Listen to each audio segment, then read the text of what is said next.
여러분, 혹시 요즘 몸이 예전 같지 않다고 느끼고 계시나요? 잠깐 멈추세요. 이 영상 끝까지 보셔야 합니다. 74살까지 멀쩡하시던 분이 75을 넘기면서 갑자기 무너지는 모습 한 번쯤 보신 적 있으실 겁니다. 어제까지 산에 오르시던 분이 어느 날부터 현관문 나서기를 두려워하십니다. 평생 또렷하시던 분이 친구 이름 하나를 떠올리지 못해 한참을 끙끙대십니다. 병원에 가면 이렇게 말합니다. 나이 드셔서 그래요.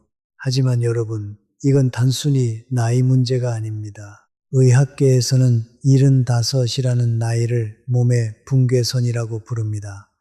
이 시기를 모르고 그냥 지나치면 여든은커녕 앞으로의 10년도 버티기 힘들어집니다. 그런데 반대로 이 시기를 제대로 알고 준비하시면 90까지도 정정하게 사실 수 있습니다. 오늘 이 영상 하나가 여러분의 앞으로 20년을 완전히 바꿔놓을 겁니다. 이유가 있습니다. 들어보세요. 저는 지난 수년간 수많은 어르신들의 이야기를 듣고 곁에서 지켜보며 한 가지 놀라운 사실을 발견했습니다. 75이라는 나이는 그냥 달력 위의 숫자가 아니라 우리 몸 안에서 거대한 전환이 한꺼번에 일어나는 시기라는 것입니다. 똑같이 75을 맞아도 어떤 분은 아무렇지 않게 넘어가시고 또 어떤 분은 한순간에 무너지십니다. 그 차이가 무엇일까요? 머리가 좋고 나쁘고의 차이가 아닙니다. 돈이 많고 적고의 차이도 아닙니다. 바로 아느냐 모르느냐의 차이입니다. 그래서 오늘 저는 우리 몸에 무슨 일이 벌어지는지 그리고 무엇을 어떻게 하면 되는지 하나도 빠짐없이 말씀드리려고 합니다. 서울 아산병원 노년내과에서 발표한 자료에 따르면 75을 전후로 우리 몸에는 3가지 큰 변화가 거의 동시에 찾아온다고 합니다. 첫째는 근육입니다. 둘째는 심장과 폐입니다. 셋째는 뇌입니다. 이 3가지가 따로따로 천천히 오는 게 아니라 마치 약속이라도 한 듯이 같은 시기에 몰려옵니다. 그래서 본인도 가족도 당황하는 겁니다. 어제까지 멀쩡했는데 왜 갑자기 이러지 하면서요. 하지만 여기에 정말 중요한 희망이 하나 숨어 있습니다. 이 모든 변화는 완전히 막을 수는 없지만 그 속도를 늦추는 것은 얼마든지 가능하다는 사실입니다. 작은 습관 하나만 바꿔도 이후 10년이 통째로 달라집니다. 오늘 제가 그 구체적인 방법을 그것도 돈 한 푼 안 들이고 우리 집에서 바로 시작할 수 있는 방법으로 알려드리겠습니다. 오늘 우리가 함께 살펴볼 내용은 크게 이렇습니다. 먼저 75에 무너지는 세기둥, 근육과 심폐와 뇌를 하나씩 들여다보겠습니다. 그 다음 물과 약과 잠처럼 매일 우리가 무심코 지나치는 것들을 점검하겠습니다. 그리고 마지막으로 어떤 약보다 강력한 처방인 사람과의 관계 이야기, 그리고 75 이후의 마음가짐까지 함께 나누겠습니다. 끝까지 보시면 오늘부터 바로 실천할 수 있는 행동 목록을 정리해 드리겠습니다. 우리 함께 천천히 끝까지 가보겠습니다. 영상이 도움이 되셨다면 구독과 좋아요 한 번씩만 눌러주세요. 그 작은 손길이 더 많은 어르신들께 이 정보를 전해드리는 큰 힘이 됩니다. 자, 그러면 본격적으로 시작하겠습니다. 도대체 왜 우리 몸은 75에 갑자기 무너지는 것처럼 느껴질까요? 사실은 갑자기가 아닙니다. 우리 몸은 60 무렵부터 아주 천천히 조용히 변하고 있었습니다. 다만 그 변화가 너무 느려서 우리가 알아채지 못했을 뿐입니다. 그러다가 75쯤에 이르면 그동안 쌓여있던 변화들이 한꺼번에 겉으로 드러납니다. 마치 2개 작은 금이 조금씩 가다가 어느 날 갑자기 물이 새어 나오는 것과 같습니다. 눅이 갑자기 무너진 게 아니라 보이지 않게 금이 가고 있었던 겁니다. 우리 몸도 똑같습니다. 질병관리청 통계를 보면 65에서 74살 사이보다 75 이후에 일상생활에 도움이 필요하다고 답한 비율이 2배 가까이 뛰어오릅니다. 정확히는 한 살 한 살 늘 때마다가 아니라 75이라는 선을 넘는 순간 곡선이 가파르게 꺾입니다. 그래서 의학계에서 이 나이를 붕괴선이라고 부르는 겁니다. 무서운 말처럼 들리시죠? 저도 처음 이 말을 들었을 때 가슴이 철렁했습니다. 그런데요, 이 선의 정체를 정확히 알고 나면 오히려 마음이 편해집니다. 막연한 두려움이 분명한 목표로 바뀌기 때문입니다. 어디가 약해지는지 알면 어디를 지키면 되는지도 알게 되니까요. 많은 어르신들이 이런 말씀을 하십니다. 아침에 일어나는데 몸이 천근만근이다. 조금만 걸어도 숨이 턱까지 차오른다. 어제 만난 사람 이름이 오늘 생각이 안 난다. 이런 작은 신호들을 우리는 그저 나이 탓이려니 하고 넘겨버립니다. 하지만 이것이야말로 몸이 우리에게 보내는 가장 친절한 경고입니다. 2개 금이 가기 시작했으니 지금 손을 보라는 신호인 거죠. 이 신호를 알아채는 분과 무시하는 분의 10년 뒤는 하늘과 땅 차이입니다. 오늘 이 영상을 보시는 여러분은 이미 그 신호를 알아채신 분들입니다. 그것만으로도 여러분은 다른 길 위에 서 계신 겁니다. 자, 이제 본론으로 들어갑니다. 75세 무너지는 첫 번째 기둥, 바로 근육 이야기입니다. 우리는 흔히 근육이라고 하면 운동선수나 젊은 사람들의 것이라고 생각합니다. 나이 들어 무슨 근육이냐 이러시는 분도 계십니다. 하지만 이건 정말 위험한 생각입니다. 75 이후 우리의 생존을 좌우하는 가장 중요한 열쇠가 바로 이 근육이기 때문입니다. 서울 아산병원 자료에 따르면 70에서 80 사이에 우리 몸의 근육은 평균 31% 가까이 사라진다고 합니다. 60 무렵의 근육 감소 속도와는 비교가 안 될 만큼 빠릅니다. 10년 동안 근육의 3분의 1이 녹아 없어진다고 생각해 보세요. 정말 무섭지 않습니까? 그런데 왜 근육이 그렇게 중요할까요? 단순히 힘이 약해지는 문제가 아닙니다. 우리 몸의 근육은 단순한 고깃덩어리가 아니라 살아있는 거대한 창고이자 공장입니다. 근육은 우리가 넘어지지 않게 몸의 중심을 잡아줍니다. 근육은 혈당을 끌어다가 저장하는 창고 역할도 합니다. 그래서 근육이 줄면 똑같이 먹어도 혈당이 더 잘 오릅니다. 게다가 근육은 우리 몸을 따뜻하게 데우고 면역과 회복에도 깊이 관여합니다. 한마디로 근육이 무너지면 몸 전체가 함께 무너지는 겁니다. 정수기로 비유하자면 근육은 물을 끌어올리는 펌프와 같습니다. 펌프가 약해지면 아무리 좋은 필터가 있어도 깨끗한 물이 콸콸 나오지 않습니다. 근육이 빠지기 시작하면 우리 몸에는 어떤 일이 벌어질까요? 처음에는 아주 사소합니다. 장바구니가 무겁게 느껴집니다. 의자에서 일어날 때 나도 모르게 어구구 소리가 나옵니다. 계단을 오를 때 난간을 자꾸 잡게 됩니다. 여기까지는 그래도 견딜만 합니다. 문제는 그 다음입니다.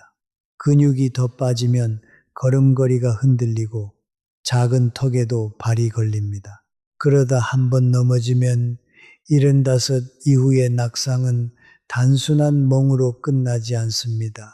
고관절이 부러지면 오랜 시간 누워 지내야 하고 그렇게 누워 있는 동안 근육은 더 빠르게 사라집니다. 악순환이 시작되는 겁니다. 서울 아산병원 자료에서도 고관절, 골절을 겪은 어르신들 중 상당수가 1년 안에 건강이 급격히 나빠진다고 경고하고 있습니다. 여기서 잠깐 효 이야기를 안 할 수가 없습니다. 근육이 무너져서 거동이 힘들어지면 결국 누군가의 손을 빌려야 합니다. 그 손은 대개 우리 자식들의 손입니다. 평생 자식들 키우느라 내 몸 돌볼 새도 없이 사셨는데 이제 와서 그 자식들에게 짐이 된다고 생각하면 그 마음이 얼마나 무겁겠습니까? 제가 만나뵌 어르신들이 가장 두려워하시는 건 사실 죽음이 아니었습니다. 자식들에게 짐이 되는 것, 그게 가장 무섭다고 하셨습니다. 그래서 근육을 지키는 일은 단순히 내 건강을 위한 일이 아닙니다. 우리 가족 모두의 평안을 지키는 일입니다. 손주, 손잡고 공원을 걷는 그 평범한 행복을 끝까지 누리기 위한 일입니다. 그렇다면 어떻게 해야 할까요? 다행히 방법이 있습니다. 그것도 아주 간단합니다. 근육을 지키는 데는 딱 두 가지가 핵심이고 거기에 보너스로 하나만 더 챙기시면 됩니다. 첫째는 단백질입니다. 나이가 들면 입맛이 떨어진다고들 하시지만 75 이후에 단백질은 선택이 아니라 필수입니다. 거창할 것 없습니다. 아침에 삶은 계란 하나, 점심에 두부 한 모, 저녁에 생선 한 토막. 이 정도만 꾸준히 드셔도 근육이 빠지는 속도가 눈에 띄게 늦춰집니다. 고기를 씹기 힘드시면 계란찜이나 두부찌개도 좋습니다. 우유 한 잔, 작은 요구르트 하나도 훌륭한 단백질 공급원입니다. 끼니마다 손바닥만한 크기의 단백질, 이것만 기억하세요. 둘째는 움직임입니다. 운동이라고 거창하게 생각하지 마세요. 그냥 몸을 움직이는 습관이라고 여기시면 됩니다. 가장 쉬운 건 의자에서 앉았다 일어서기입니다. 텔레비전 보시면서 광고가 나올 때마다 의자에서 천천히 10번만 앉았다 일어서 보세요. 이것만으로도 우리 허벅지의 큰 근육이 깨어납니다. 허벅지 근육은 우리 몸에서 가장 큰 근육이라 여기만 지켜도 절반은 성공입니다. 처음엔 5번도 힘드실 수 있습니다. 괜찮습니다. 5번부터 시작하세요. 내일은 6번, 모레는 7번. 이렇게 천천히 늘려가시면 됩니다. 자, 이제 보너스입니다. 단백질을 드시고 나서 30분 안에 가볍게 몸을 움직여 주시면 그 단백질이 근육으로 가는 길이 활짝 열립니다. 식사 후 설거지를 하거나 집안을 한 바퀴 천천히 도는 것, 그것만으로 충분합니다. 우리 함께 오늘 저녁부터 의자에서 10번 시작해 보지 않으시겠습니까? 여기서 잠깐 여러분께 하나 여쭤보겠습니다. 혹시 요즘 바닥에 앉았다가 일어나실 때 손으로 무릎이나 바닥을 짚으시나요? 아니면 한 번에 일어나기가 힘들어서 의차하고 기압을 놓으시나요? 만약 그러신다면 이건 단순히 귀찮아서가 아니라 우리 다리 근육이 약해졌다는 분명한 신호입니다. 또 하나 여쭤보겠습니다. 페트병 뚜껑을 딸 때 예전보다 손에 힘이 안 들어가시나요? 손주가 내미는 손을 꽉 잡아주기가 어려우신가요? 손아귀 힘, 의학에서는 이걸 악력이라고 하는데요. 서울 아산병원 자료에 따르면 이 악력이야말로 우리 몸 전체 근육 상태를 보여주는 가장 정직한 거울이라고 합니다. 손 힘이 약해졌다는 건 온몸의 근육이 함께 약해지고 있다는 뜻입니다. 그런데 왜 하필 75 무렵에 근육이 이렇게 빨리 빠질까요? 이유를 알면 대처법도 보입니다. 우리가 단백질을 먹으면 그것이 곧바로 근육이 되는 게 아닙니다. 몸 안에서 근육을 새로 짓는 공사가 일어나야 합니다. 그런데 나이가 들면 이 공사를 시작하는 신호 자체가 둔해집니다. 똑같이 고기를 한 점 먹어도 젊을 때는 공사가 활발하게 일어나지만 75 이후에는 그 반응이 절반 수준으로 떨어집니다. 그래서 더더욱 한 번에 충분한 양의 단백질이 들어와야 공사가 시작되는 겁니다. 조금씩 찔끔찔끔 드시면 신호가 약해서 공사가 아예 시작되지 않습니다. 이게 바로 어르신들이 적게 드시면서 근육이 더 빨리 빠지는 숨은 이유입니다. 또 한 가지 무서운 사실이 있습니다. 근육은 우리 몸에서 혈당을 끌어다 쓰는 가장 큰 창고라고 말씀드렸죠. 근육이 줄면 이 창고가 작아집니다. 그러면 밥을 먹고 올라간 혈당이 갈 곳을 잃고 피 속에 둥둥 떠다닙니다. 그게 바로 당뇨로 가는 길입니다. 실제로 삼성 서울병원 자료를 보면 근육량이 적은 어르신은 그렇지 않은 분에 비해 당뇨 위험이 한참 높게 나타납니다. 그러니 근육을 지키는 일은 당뇨를 막는 일이기도 합니다. 무릎 힘만 지키는 게 아니라 혈당까지 함께 지키는 일이라는 거죠. 운동 한 가지로 두 가지 병을 막는 셈이니 이보다 더 남는 장사가 어디 있겠습니까? 제가 곁에서 지켜본 분 중에 수원에 사시는 윤재호 어르신이 계셨습니다. 올해 77이신데요. 평생 은행에서 일하시다 정년 퇴직을 하신 분입니다.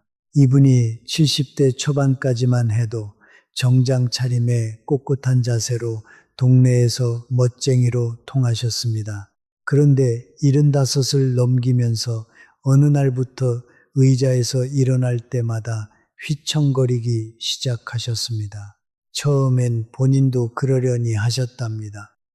그런데 한 번은 손주를 안아 올리려다 다리에 힘이 풀려 둘 다 주저앉을 뻔하셨대요. 그날 윤재호 어르신은 큰 충격을 받으셨습니다. 손주 하나 못 안아주는 할아버지가 되었구나 싶어 며칠을 우울하게 보내셨다고 합니다. 체면을 중히 여기시던 분이라 남들 앞에서 휘청거리는 모습을 보이는 게 무엇보다 견디기 힘드셨다고 합니다. 그러던 차에 동네 복지관에서 우연히 근력교실 안내문을 보셨습니다. 처음엔 사내대장부가 무슨 체조교실이냐 싶어 망설이셨답니다. 하지만 손주 얼굴이 자꾸 떠올라 용기를 내어 등록하셨습니다. 거기서 배운 건 정말 단순했습니다. 의자에서 천천히 앉았다 일어서기, 벽을 짚고 발 뒤꿈치 들었다 내리기, 그리고 식사 때마다 단백질 꼭 챙기기. 윤재호 어르신은 반신반의하면서도 매일 거르지 않고 하셨습니다. 은행원 출신답게 달력에 동그라미를 치며 하루도 빠짐없이 기록하셨다고 합니다. 석 달이 지나자 놀라운 변화가 찾아왔습니다. 의자에서 일어날 때 더 이상 휘청거리지 않게 되셨습니다.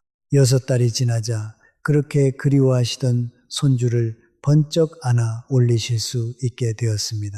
윤재호 어르신이 그날 손주를 안고 환하게 웃으시던 모습을 가족들이 사진으로 남겨두었다고 합니다.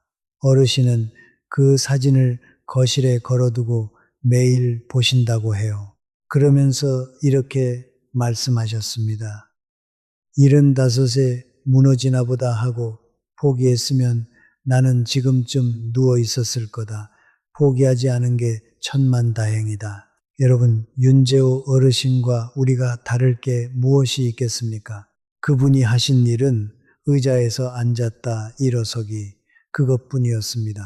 그러니 오늘 우리도 시작하면 됩니다. 다시 한번 정리해 드리겠습니다.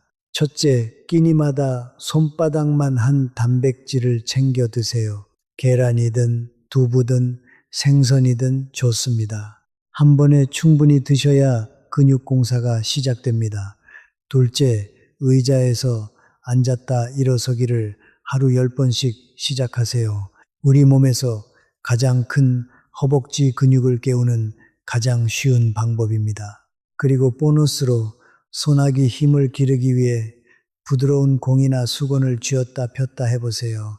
텔레비전 보시면서도 충분히 하실 수 있습니다. 우리 함께 윤재호 어르신처럼 달력에 동그라미 한번 쳐보면 어떨까요? 작은 동그라미 하나가 우리를 다시 일으켜 세웁니다. 자, 이제 두 번째 기둥입니다. 75에 무너지는 두 번째는 바로 심장과 폐입니다. 우리가 살아있다는 건 결국 숨을 쉬고 피가 도는 일입니다. 그 일을 맡은 두 일꾼이 바로 심장과 폐인데요. 이 두 일꾼이 75을 넘기면서 눈에 띄게 지칩니다. 심장은 평생 단 한 번도 쉬지 않고 일해온 펌프입니다. 그런데 나이가 들면 이 펌프가 한 번에 뿜어낼 수 있는 피의 양이 줄어듭니다. 폐도 마찬가지입니다. 숨을 들이쉬고 내쉬는 탄력이 떨어집니다. 그래서 예전 같으면 아무렇지 않던 계단 몇 칸이 어느 날 갑자기 높은 산처럼 느껴지는 겁니다. 혹시 요즘 이런 경험 있으신가요? 마트에서 장을 보고 돌아오는데 숨이 차서 중간에 쉬어야 했다. 손줄을 안아 올렸는데 가슴이 두근거렸다. 평지를 걷는데도 옆 사람보다 자꾸 뒤처진다. 이런 변화들이 바로 심장과 폐가 보내는 신호입니다. 삼성 서울병원 자료에 따르면 심폐 기능이 떨어지면 단순히 숨이 차는 데서 끝나지 않는다고 합니다. 온몸 구석구석에 산소가 제대로 전달되지 않으니 쉽게 피로해지고 머리도 멍해지고 상처도 더디 아뭅니다. 우리 몸의 모든 세포가 산소를 먹고 사는데 그 산소 배달이 늦어지는 셈이니까요. 이걸 쉽게 비유하면 이렇습니다. 심장과 폐는 우리 집의 보일러와 같습니다.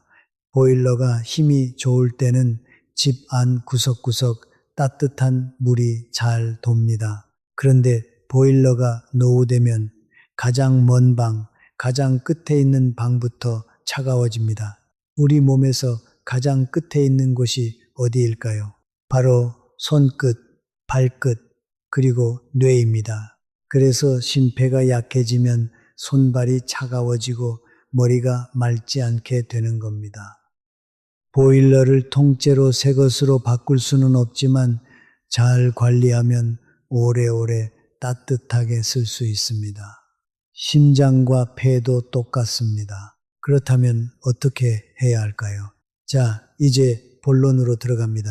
심장과 폐를 지키는 방법, 의외로 정말 간단합니다. 핵심은 딱 하나, 걷기입니다. 거창한 운동 필요 없습니다. 헬스장 등록할 필요도 없습니다. 그저 매일 15분만 걸으시면 됩니다. 연세대 세브란스 병원 자료에서도 하루 15분의 가벼운 걷기가 심폐 기능 저하 속도를 절반 가까이 늦춘다고 밝히고 있습니다. 15분이 길게 느껴지신다면 처음엔 5분부터 시작하셔도 됩니다. 집 앞 골목을 한 바퀴, 아파트 단지를 천천히 한 바퀴, 그것만으로 충분합니다. 비가 오는 날에는 집 안에서 제자리 걸음을 하셔도 됩니다. 텔레비전을 보면서 그 자리에서 발을 들었다 놨다 하시면 됩니다. 여기서 제가 꼭 강조하고 싶은 게 있습니다. 일주일에 한 번 1시간씩 몰아서 걷는 것보다 매일 15분씩 나눠서 걷는 것이 훨씬 효과적입니다. 우리 몸은 몰아치는 것을 싫어합니다. 꾸준한 것을 좋아합니다. 그러니 욕심내지 마세요. 오늘 15분, 내일 15분. 이 작은 걸음들이 모이고 모여서 1년 뒤에는 옆집 또래 어르신들이 깜짝 놀랄 만큼 건강한 분이 되어 계실 겁니다. 또래보다 숨이 덜 차고 또래보다 걸음이 가벼운 분. 그게 바로 여러분일 수 있습니다. 우리 오늘 저녁 식사 후에 딱 15분만 걸어보기로 약속하실 수 있으시겠습니까? 자, 이제 세 번째 기둥입니다. 어쩌면 여러분이 가장 두려워하시는 부분일지도 모르겠습니다. 바로 뇌입니다. 75을 넘기면 기억을 담당하는 뇌의 부분이 눈에 띄게 약해집니다. 친구 이름이 입에서 맴돌기만 하고 나오지 않습니다. 방금 무엇을 하려고 일어섰는지 까먹습니다. 가스불을 껐는지 안 껐는지 자꾸 확인하게 됩니다.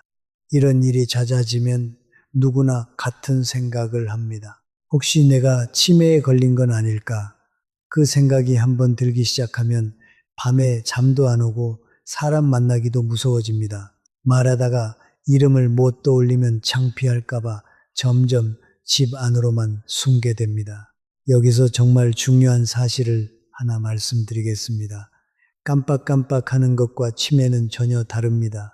고려대학교 병원 자료에 따르면 나이가 들어 단어가 잘 떠오르지 않는 것은 자연스러운 노화 현상이며 이것을 곧바로 치매와 연결 짓는 것은 잘못이라고 합니다. 열쇠를 어디 뒀는지 잊는 것은 노화입니다. 하지만 열쇠가 무엇에 쓰는 물건인지 모르는 것은 다른 문제입니다. 약속을 깜빡하는 것은 노화입니다. 하지만 약속을 했다는 사실 자체가 통째로 사라지는 것은 다른 문제입니다. 그러니 단어 하나 안 떠오른다고 너무 겁먹지 마세요.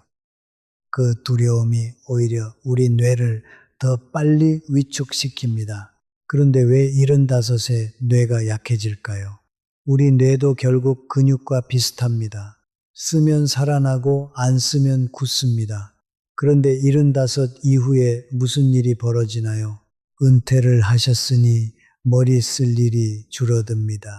친구들이 하나둘 떠나면서 대화할 사람이 줄어듭니다. 외출이 줄어드니 새로운 자극을 받을 일이 줄어듭니다.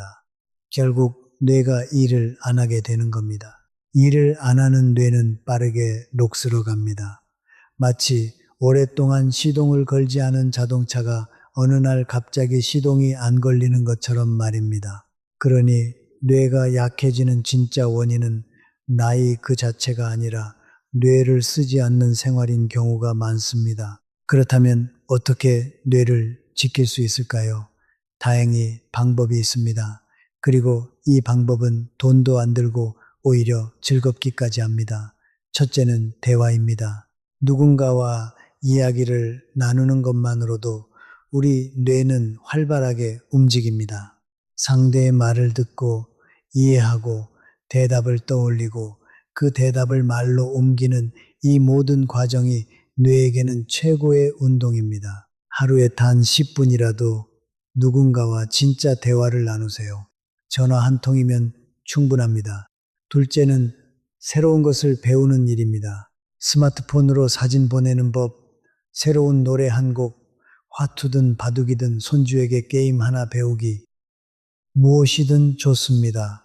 새로운 것을 익히는 그 순간 뇌에는 새로운 길이 뚫립니다. 자, 이제 보너스입니다. 잘 자는 것입니다. 깊은 잠을 자는 동안 우리 뇌는 낮에 쌓인 노폐물을 청소합니다. 잠이 곧 뇌 청소 시간인 셈이죠. 잠 이야기는 뒤에서 더 자세히 다루겠습니다. 자, 여기까지 75에 무너지는 새 기둥, 근육과 심폐와 뇌를 살펴봤습니다. 머리로는 이해가 되시는데, 그래서 실제로 사람이 어떻게 달라질 수 있다는 거냐 궁금하실 겁니다. 그래서 제가 실제로 곁에서 지켜본 한 분의 이야기를 들려드리겠습니다. 포항에서 작은 꽃집을 오래 하시다 가게를 정리하신 권순애님 이야기입니다. 올해 64이신데요. 이분이 어떻게 마음을 바꾸셨는지가 정말 중요합니다. 권순애님께는 2살 위 언니가 한 분 계셨습니다. 그 언니가 바로 이른이 채 안 되어 무너지기 시작하셨거든요. 권순애님의 언니는 67까지만 해도 정말 정정하셨다고 합니다. 매일 새벽 시장에 나가 일을 하셨고 동네 사람들 사이에서 부지런하기로 소문난 분이었습니다. 그런데 이른을 앞두고 무릎이 시큰거리기 시작하면서 그냥 나이 탓이려니 하고 바깥 출입을 줄이셨습니다. 무릎이 아프니 안 움직이고 안 움직이니 입맛이 없어 끼니를 거르고 끼니를 걸으니 기운이 없어 더 안 움직이고 이렇게 악순환이 돌기 시작했습니다. 반년쯤 지나자 현관문 앞에서 어지러워 주저앉으셨고 그날 이후로는 아예 밖에 나가기를 무서워하셨습니다.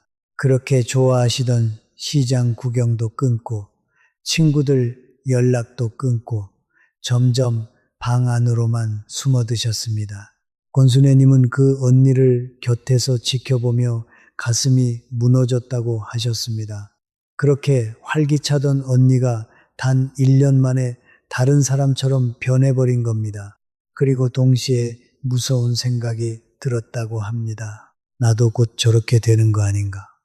언니랑 나랑 겨우 2살 차이인데 그때 권순애님은 결심하셨습니다.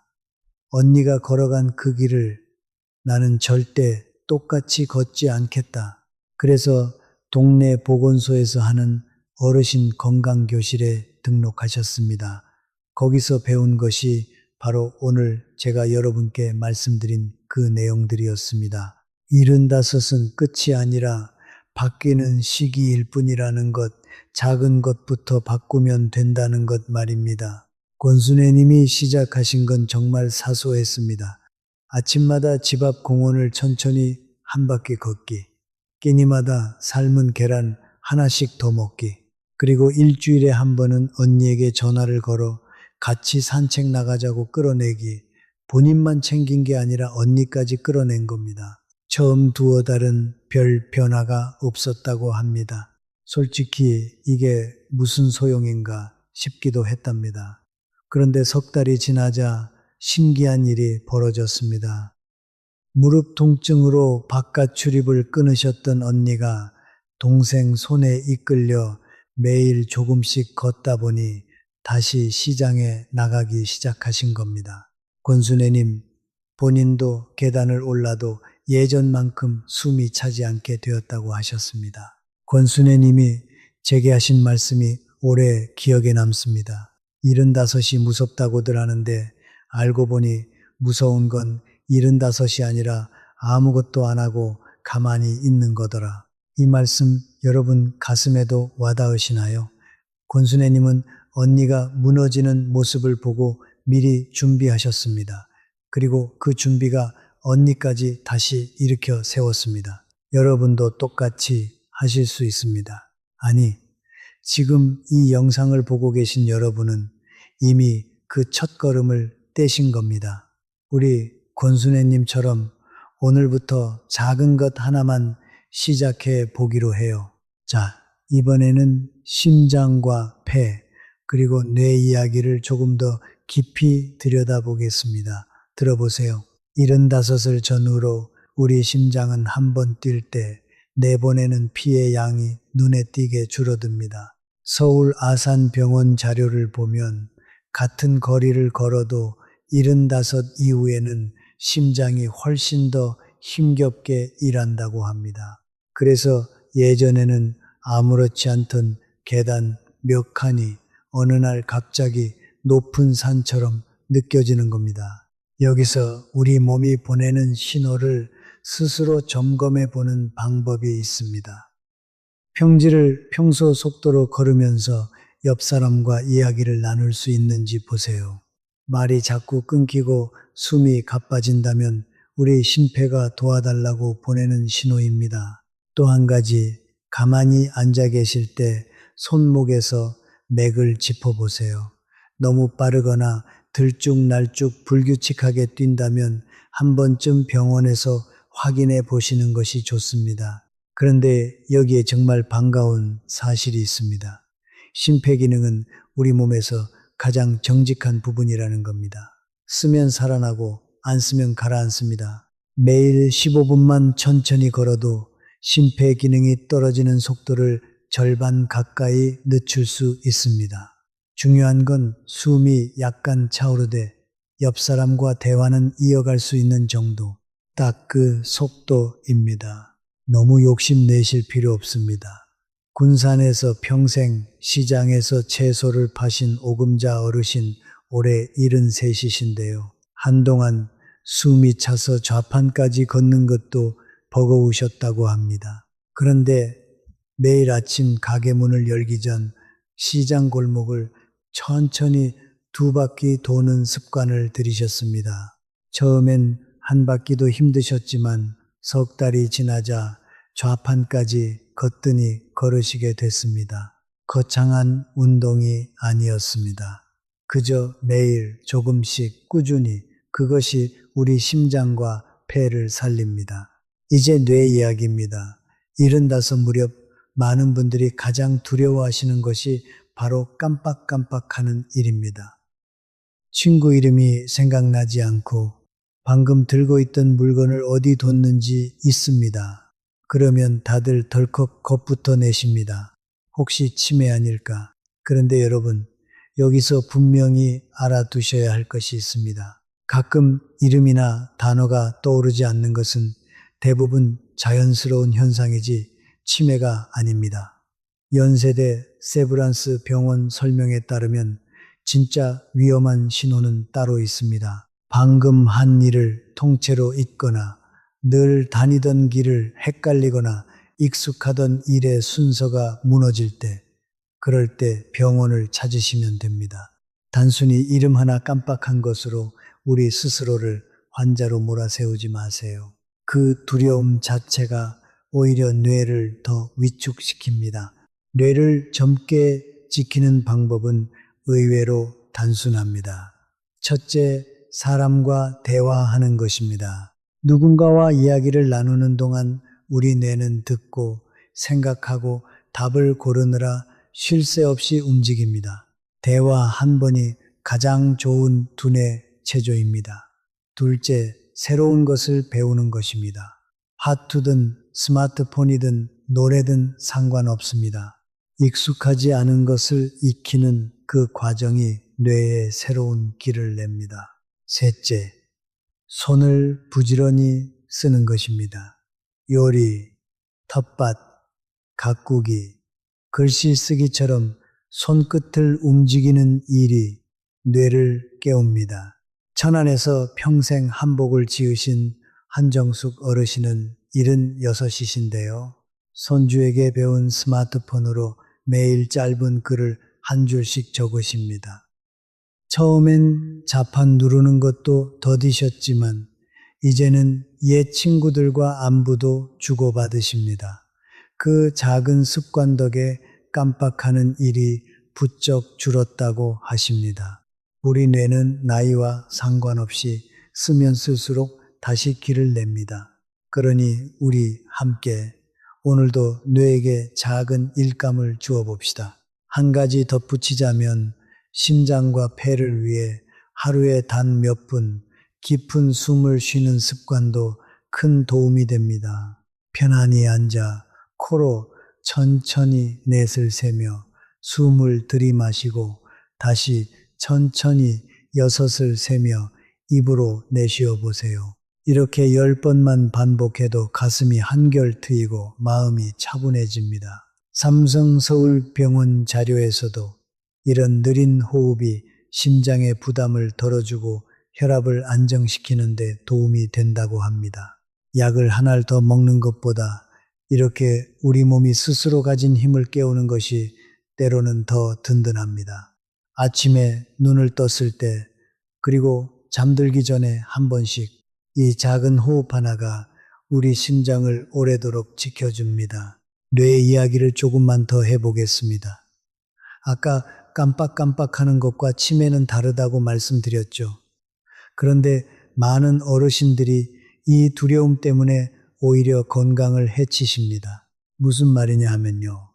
혹시 치매면 어쩌나 하는 걱정에 사람 만나기를 피하고 새로운 일을 시도하지 않게 되는 겁니다. 그런데 바로 그 회피가 뇌를 더 빨리 굳게 만듭니다. 두려움이 우리를 가두고 그 갇힘이 다시 두려움을 키우는 악순환인 거죠.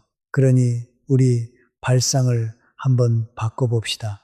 깜빡거림은 우리 뇌가 보내는 경고가 아니라 운동을 하자는 초대장이라고 생각하는 겁니다. 단어가 안 떠오르면 끙끙대지 마시고 우리 뇌가 운동할 시간이구나 하고 가볍게 넘기세요. 연세대 세브란스 병원 자료에 따르면 뇌를 건강하게 지키는 데는 3가지가 함께 필요하다고 합니다. 첫째는 새로운 자극, 둘째는 사람과의 교류, 셋째는 적당한 몸의 움직임입니다. 흥미로운 사실은 이 3가지가 따로 노는 게 아니라는 겁니다. 친구를 만나러 밖에 나가면 걷게 되니 몸이 움직이고 대화를 하니 자극이 되고 사람과 교류까지 한꺼번에 일어납니다.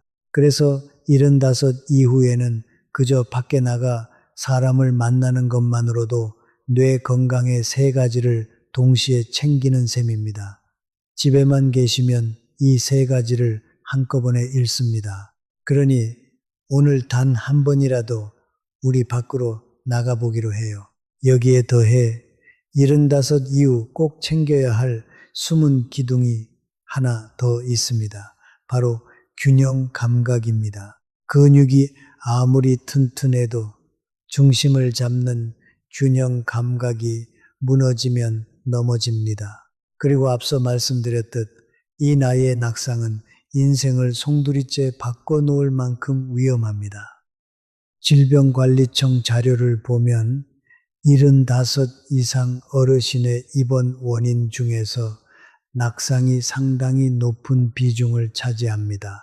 길에서 크게 다치는 것보다 사실은 집안에서 넘어지는 경우가 더 많습니다. 화장실 문턱, 거실 전기선, 미끄러운 욕실 바닥, 이런 곳들이 우리 집 안에 숨은 함정입니다.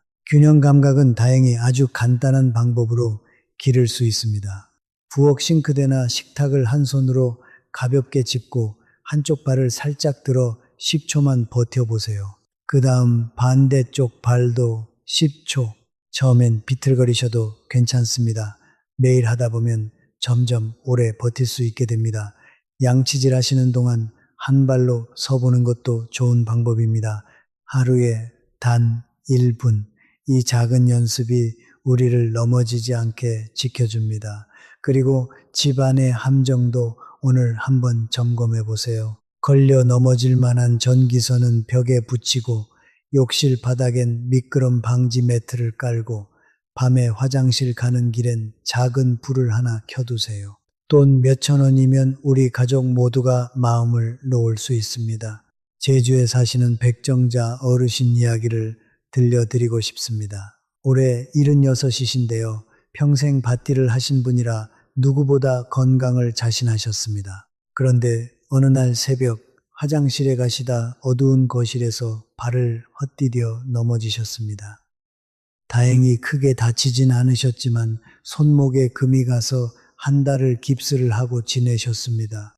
그 한 달 동안 백정자 어르신은 무서운 경험을 하셨습니다. 손목 하나 못 쓰는데도 밥 차리는 것부터 머리 감는 것까지 모든 게 자식들 손을 빌려야 했던 겁니다. 평생 자식들 뒷바라지만 하시던 분이 갑자기 자식에게 짐이 된 것 같아 밤마다 눈물을 훔치셨다고 합니다. 깁스를 풀고 나서 백정자 어르신은 결심하셨습니다. 다시는 이렇게 넘어지지 않겠다. 그래서 시작하신 게 바로 한 발 서기 연습과 집 안 정리였습니다. 어두운 새벽길을 위해 작은 등을 하나 켜두고 욕실엔 미끄럼 매트를 깔고 매일 밭에 나가기 전 부엌에서 한 발 서기를 하셨습니다. 1년이 지난 지금 백정자 어르신은 다시 밭일을 하시며 이렇게 말씀하십니다. 넘어지고 나서야 알았다. 건강은 안 아플 때 지키는 거더라. 여러분, 우리는 백정자 어르신처럼 넘어지고 나서 깨닫지 말고 오늘 미리 준비합시다. 한 발 서기 10초, 그리고 집안의 작은 함정 치우기.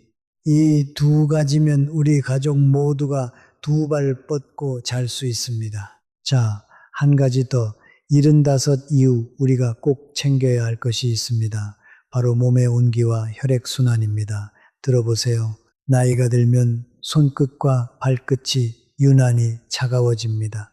한여름에도 발이 시리다고 하시는 분들이 많습니다.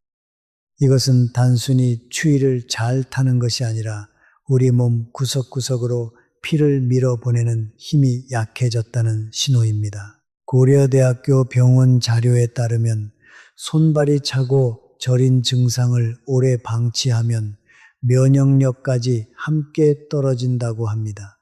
우리 몸은 따뜻해야 제 기능을 합니다. 체온이 조금만 떨어져도 면역을 지키는 일꾼들이 게을러지고 그러면 작은 감기 하나도 크게 앓게 됩니다. 그러니 75 이후에는 무엇보다 몸을 따뜻하게 지키는 일이 중요합니다. 스스로 점검해 보는 방법이 있습니다. 가만히 앉아 양쪽 발을 만져보세요. 한쪽 발만 유난히 차거나 발 색깔이 창백하거나 걷고 나면 종아리가 쥐어짜듯 아프다면 한 번쯤 병원에서 혈관 상태를 확인해 보시는 것이 좋습니다. 평소에는 이렇게 챙기시면 됩니다. 첫째, 발을 늘 따뜻하게 하세요. 양말을 신고 주무시고 잠들기 전 따뜻한 물에 발을 10분만 담그셔도 혈액순환이 한결 좋아집니다. 둘째, 자주 움직이세요. 한 자리에 오래 앉아 계시면 다리 아래쪽에 피가 고입니다. 30분에 한 번은 일어나 발목을 위아래로 까딱까딱 움직여 주세요. 그것만으로도 종아리가 펌프처럼 피를 위로 밀어 올립니다. 셋째, 따뜻한 국물 음식을 가까이 하세요. 된장국이나 미역국 한 그릇이 몸을 안에서부터 데웁니다. 면역력은 거창한 약으로 지키는 것이 아닙니다. 잘 자고, 잘 먹고, 따뜻하게 지내고, 적당히 움직이는 그 평범한 일상이 우리 몸의 가장 든든한 방패입니다. 대구에 사시는 문옥분 어르신, 올해 74이신데요. 한동안 잔병 치레가 끊이질 않으셨습니다. 감기가 떨어질만 하면 또 걸리고 늘 몸이 으슬으슬하다고 하셨습니다. 그런데 매일 밤 따뜻한 물에 발을 담그고 양말을 신고 주무시고 아침마다 된장국 한 그릇을 챙겨 드시기 시작하셨습니다. 2달이 지나자 손발 시린 증상이 눈에 띄게 줄고 그 잦던 감기도 거의 사라졌다고 합니다. 특별한 비결이 아니었습니다. 그저 우리 몸을 따뜻하게 그리고 부지런히 움직여 주는 것, 그것이 75 이후 우리 면역을 지키는 가장 확실한 방법입니다. 우리 어르신들 오늘 밤부터 따뜻한 양말 한 켤레부터 챙겨 신어보세요. 자, 여기서 잠깐 숨을 고르며 지금까지 나눈 이야기를 정리해 보겠습니다. 우리는 75이라는 붕괴선에서 무너지는 세 기둥을 살펴봤습니다. 첫째, 근육, 단백질과 움직임으로 지킨다. 둘째, 심장과 폐, 매일 15분 걷기로 지킨다. 셋째, 뇌, 대화와 새로운 배움으로 지킨다. 여기까지 따라오셨으면 절반은 오신 겁니다. 정말 잘하고 계십니다. 그런데요, 이 세 기둥을 떠받치는 보이지 않는 바닥이 또 있습니다. 우리가 매일 무심코 지나치는 것들, 바로 물과 약과 잠입니다. 이 세 가지를 놓치면 아무리 걷고 단백질을 챙겨도 밑 빠진 독에 물 붓기가 됩니다. 지금부터 이 바닥을 단단히 다지는 법을 말씀드리겠습니다. 먼저 물입니다. 여러분, 하루에 물 몇 잔이나 드시나요? 많은 어르신들이 이렇게 말씀하십니다. 나는 목이 안 말라서 물을 잘 안 마셔. 바로 그게 함정입니다. 나이가 들면 우리 몸은 목마름을 느끼는 감각 자체가 둔해집니다. 몸은 물이 부족해서 비상이 걸렸는데 정작 뇌는 목마르다는 신호를, 그래서 75 이후에는 목이 마르지 않아도 의식적으로 물을 챙겨 드셔야 합니다. 서울아산병원 자료에 따르면 어르신들의 탈수는 본인도 모르는 사이에 진행되며 어지럼증과 변비, 심하면 갑작스러운 의식 저하의 원인이 되기도 한다고 합니다. 물이 부족하면 우리 몸 안에서는 어떤 일이 벌어질까요? 우리 몸의 절반이 넘는 부분이 물로 되어 있습니다. 피도 결국 물입니다. 물이 부족하면 피가 끈적해집니다. 끈적한 피는 좁아진 혈관을 지나가기가 더 힘들어집니다. 그래서 탈수는 혈관이 막히는 사고, 즉 뇌졸중이나 심장 문제와도 연결됩니다. 특히 잠자는 동안에는 몇 시간씩 물을 못 마시니 새벽녘에 피가 가장 끈적해집니다. 어르신들에게 새벽에 안 좋은 일이 자주 생기는 데에는 이런 이유도 있습니다. 무섭게 들리시겠지만 반대로 생각하면 물 한 잔으로 막을 수 있는 일이라는 뜻이기도 합니다. 방법은 정말 쉽습니다. 시간을 정해놓고 마시는 겁니다. 목마름에 의지하지 마시고 시계에 의지하세요.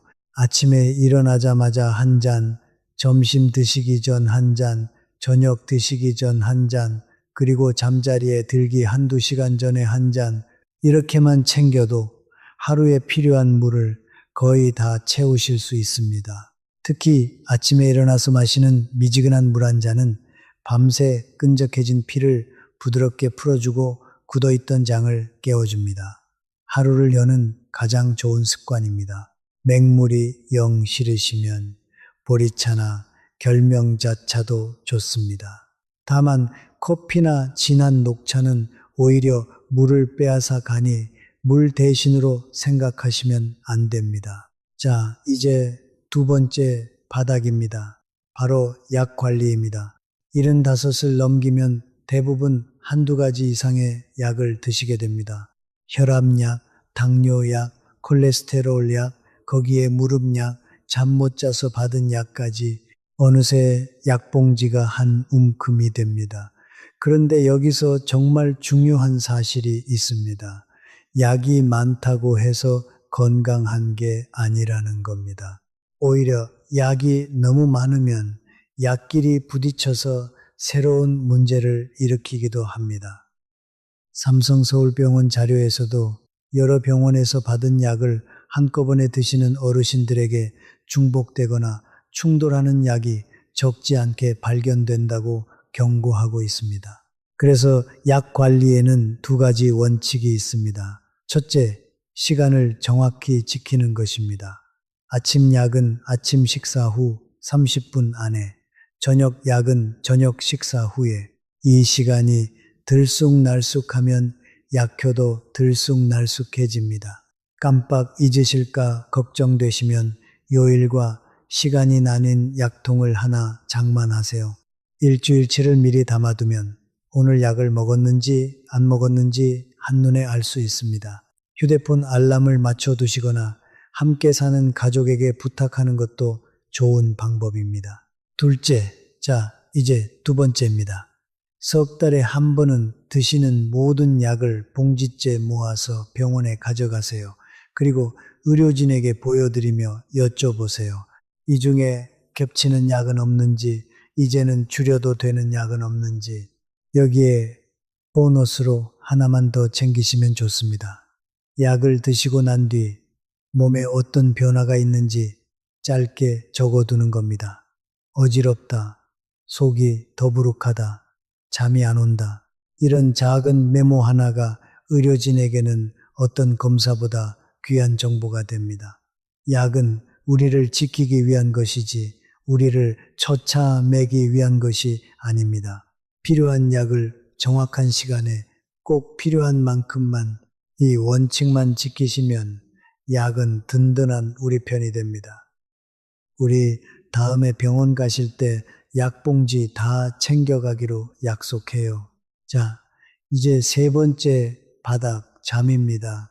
앞에서 뇌 이야기를 하면서 잠깐 말씀드렸죠. 잠은 단순히 쉬는 시간이 아니라 우리 뇌가 청소를 하고 우리 몸이 수리를 하는 가장 중요한 시간이라고요. 그런데 많은 어르신들이 이렇게 말씀하십니다. 나이 드니까 잠이 줄어 새벽에 자꾸 깨. 사실 나이가 들면 잠의 양이 줄어드는 게 아니라 깊은 잠이 줄어드는 겁니다. 얕은 잠만 자다 보니 자주 깨고 자고 일어나도 개운하지가 않은 거죠. 깊은 잠을 못 자면 낮에 졸리고 졸리니까 낮잠을 길게 자고 그러면 밤에 또 못 자고 여기서도 악순환이 돕니다. 질병관리청 자료에서도 수면의 질이 떨어지면 기억력 저하와 면역력 약화, 그리고 우울감과도 깊이 연결된다고 합니다. 그러니 잠을 잘 자는 것은 75 이후 건강의 숨은 열쇠입니다. 그렇다면 어떻게 깊은 잠을 되찾을 수 있을까요? 방법은 여러 가지지만 가장 중요한 두 가지만 말씀드리겠습니다. 첫째, 낮잠을 30분 안으로 줄이세요. 낮잠이 길어지면 밤잠을 도둑맞습니다. 식사 후 졸음이 쏟아지면 30분만 의자에 기대어 짧게 주무세요. 그리고 오후 늦은 시간에는 아예 주무시지 않는 게 좋습니다. 자, 이제 두 번째입니다. 잠자리에 들기 전 1시간은 우리 몸에게 이제 곧 잘 시간이라는 신호를 주는 시간입니다. 이때 텔레비전이나 휴대폰의 밝은 화면을 보면 우리 뇌는 아직 낮인 줄 알고 잠을 미룹니다. 그러니 잠들기 1시간 전에는 화면을 끄고 방을 어둑하게 만드세요. 따뜻한 우유 한 잔이나 잔잔한 음악도 도움이 됩니다. 그리고 정말 중요한 한 가지, 침대는 오직 잠자는 곳으로만 쓰세요. 침대에 누워서 텔레비전을 보거나 한참을 뒤척이면 우리 몸은 침대를 깨어있는 곳으로 기억합니다. 졸릴 때 누우시고 잠이 안 오면 잠깐 일어나 다른 데서 쉬다가 다시 누우세요. 침대는 잠자는 곳, 이 기억이 몸에 새겨지면 눕자마자 스르르 잠이 오게 됩니다. 여기까지 물과 약과 잠, 우리가 매일 무심코 지나치던 세 가지 바닥을 다져봤습니다. 어떠세요? 하나도 어렵지 않으시죠? 돈이 드는 것도 아니고 특별한 기구가 필요한 것도 아닙니다. 그저 시간을 정해 물을 마시고 약봉지를 잘 챙기고 잠자리 습관을 조금 바꾸는 것뿐입니다. 이 작은 것들이 모여서 앞에서 말씀드린 세 기둥, 근육과 심폐와 뇌를 든든하게 떠받칩니다. 이제 정말 중요한 이야기가 하나 남았습니다. 어쩌면 오늘 나눈 모든 이야기 중에서 가장 강력한 약일지도 모릅니다. 그건 바로 사람입니다. 사람과의 관계 이야기로 넘어가겠습니다. 물과 약과 잠 이야기를 조금 더 깊이 들여다보겠습니다. 먼저 물인데요. 많은 분들이 이렇게 걱정하십니다. 물을 많이 마시면 화장실을 자주 가게 되어서 특히 밤에 잠을 설치게 된다고요. 맞는 말씀입니다. 그래서 요령이 필요합니다. 물은 낮 동안에 넉넉히 나눠 드시고 잠자리에 들기 2시간 전부터는 양을 줄이세요. 이렇게 하면 낮에는 충분히 수분을 채우면서도 밤에 화장실 때문에 깨는 일을 줄일 수 있습니다. 그리고 한 번에 벌컥벌컥 마시기보다 한 모금씩 천천히 자주 드시는 게 우리 몸에 훨씬 잘 흡수됩니다. 마치 마른 화분에 물을 줄 때 한꺼번에 부으면 다 흘러내리지만 조금씩 주면 흙이 촉촉하게 머금는 것과 같은 이치입니다. 또 한 가지, 우리 몸에 물이 부족한지 아닌지 스스로 확인하는 쉬운 방법이 있습니다. 소변색을 보시면 됩니다. 맑은 노란빛이면 충분한 것이고 진한 갈색에 가까우면 물이 부족하다는 신호입니다. 화장실에 가실 때마다 한 번씩 살펴보세요. 우리 몸이 보내는 가장 솔직한 신호니까요. 손등을 살짝 꼬집어 보는 방법도 있습니다. 꼬집었다 놓았을 때 피부가 금방 원래대로 돌아오면 괜찮고 한참 동안 그대로 있으면 물이 부족한 겁니다. 이렇게 우리 몸의 신호를 읽는 습관을 들이면 큰 병을 미리미리 막을 수 있습니다. 약 이야기로 넘어가 보겠습니다. 약을 드실 때 정말 조심해야 할 것이 하나 있습니다. 바로 자기 마음대로 약을 끊는 일입니다. 혈압약이나 당뇨약을 한동안 드시다 보면 몸이 좀 괜찮아진 것 같아서 이제 안 먹어도 되겠지 하고 슬그머니 끊으시는 분들이 계십니다. 이게 정말 위험합니다. 고려대학교 병원 자료에서도 혈압약을 임의로 중단하는 것이 가장 위험한 행동 중 하나라고 경고합니다. 약을 먹어서 혈압이 정상이 된 것이지 병이 나아서 정상이 된 게 아니기 때문입니다. 약을 끊으면 혈압이 다시 치솟는데 이때 갑작스러운 혈관 사고가 일어날 수 있습니다. 그러니 약을 줄이거나 끊는 일은 반드시 의료진과 먼저 상의하세요. 그리고 약과 함께 드시면 안 되는 음식도 알아두시면 좋습니다. 자몽이라는 과일은 일부 혈압약이나 콜레스테롤 약과 부딪혀서 약효를 너무 세게 만들 수 있습니다. 또 혈액을 묽게 하는 약을 드시는 분은 시금치나 미역 같은 음식을 갑자기 많이 드시면 약효가 흔들릴 수 있습니다. 너무 복잡하게 생각하실 것 없습니다. 새로운 약을 받으실 때 약사 선생님께 이 약이랑 같이 먹으면 안 되는 게 있나요? 하고 딱 한마디만 여쭤보세요. 그 한마디가 우리 건강을 지키는 든든한 울타리가 됩니다. 약은 정수기 필터를 청소하는 약품과 같습니다. 제대로 쓰면 깨끗한 물을 주지만 아무렇게나 쓰면 오히려 탈이 납니다. 마지막으로 잠 이야기를 조금 더 해보겠습니다. 천안에 사시는 서영순 어르신 이야기인데요. 올해 66이시고 평생 약국을 운영하셨던 분입니다.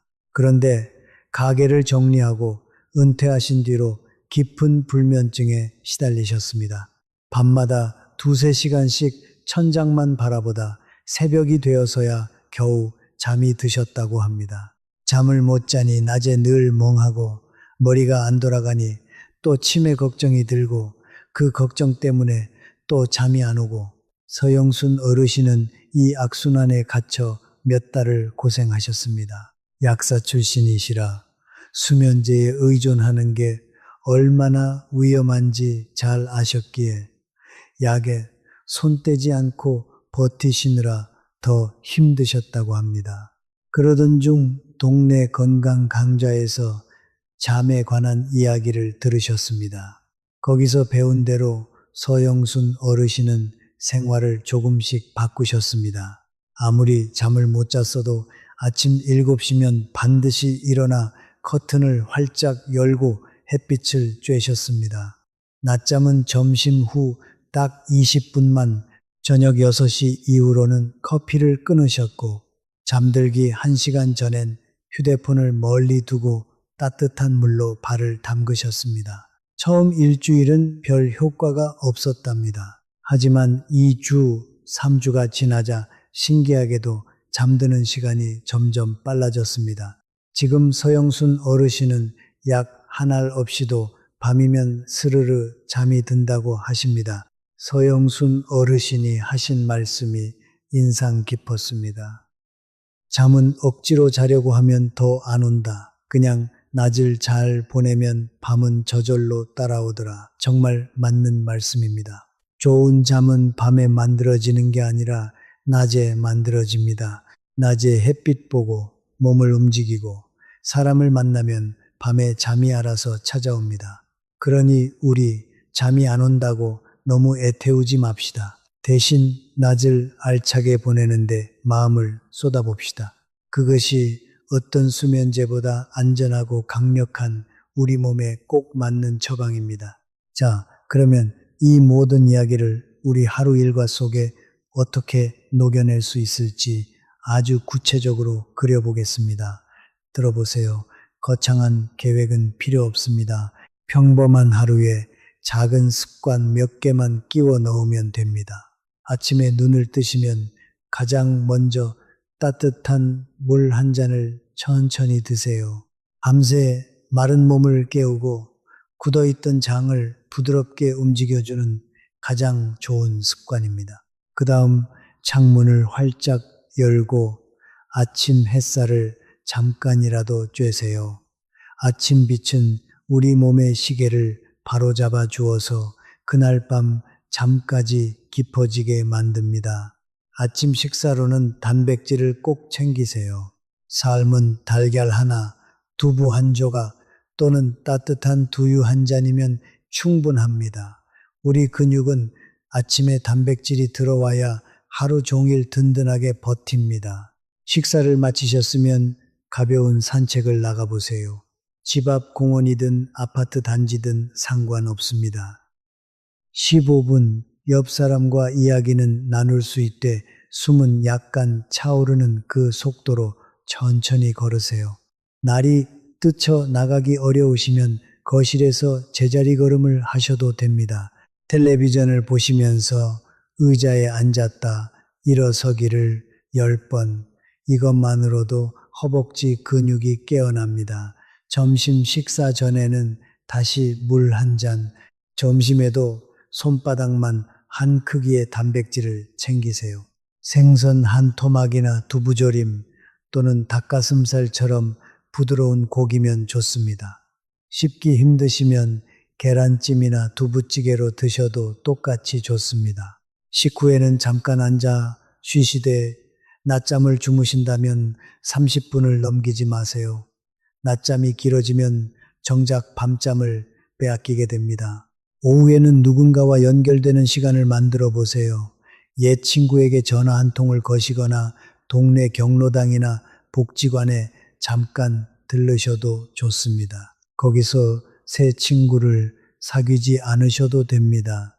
그저 사람들 사이에 잠시 머무는 것만으로도 우리 마음에 온기가 돕니다.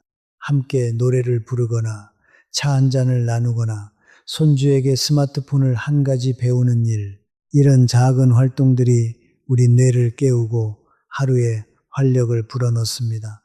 저녁 식사 전에 다시 물 한 잔, 저녁에도 단백질 한 가지를 잊지 마세요. 다만 저녁 6시가 지나면 커피나 진한 차는 피하시는 것이 좋습니다. 잠을 방해하기 때문입니다. 저녁을 드신 뒤에는 하루를 천천히 마무리합니다. 잠들기 1시간 전에는 텔레비전과 스마트폰 화면을 끄세요. 환한 화면빛이 우리 뇌를 깨워 잠을 쫓아냅니다. 대신 따뜻한 우유 한 잔이나 바나나 반 개를 드시면 잠이 한결 부드럽게 찾아옵니다. 침대는 오직 잠을 자는 곳이라는 것을 우리 몸이 기억하게 하세요. 침대에 누워 텔레비전을 보거나 책을 오래 읽지 마시고 졸음이 올 때 누우세요. 그리고 마지막으로 잠들기 직전에 오늘 감사한 일 3가지를 가만히 떠올려 보세요. 따뜻했던 햇살, 맛있게 먹은 한 끼, 반가운 목소리로 통화한 친구. 이렇게 작은 것들을 헤아리다 보면 우리 하루가 생각보다 훨씬 풍성했음을 깨닫게 됩니다. 이 평범한 하루의 흐름, 물 한 잔과 햇살, 단백질과 15분 걷기, 사람과의 연결, 그리고 감사, 이것이 바로 우리 75을 지켜내는 가장 확실한 하루의 모습입니다. 어렵지 않습니다. 우리 함께 바로 오늘부터 시작해 봅시다. 자, 여기서 제가 직접 만나 뵙고 이야기를 들었던 한 어르신의 사연을 들려드리겠습니다. 들어보세요. 안동에 사시는 정해철 어르신, 올해 75이십니다. 평생 우체국에서 일하시다 정년을 맞으신 분인데 73까지만 해도 동네에서 소문난 정정한 분이셨습니다. 매일 새벽이면 어김없이 뒷산에 오르셨고 친구분들과 바둑도 두시고 손주들과 공원도 산책하셨습니다. 주변에서는 다들 이렇게 말했습니다.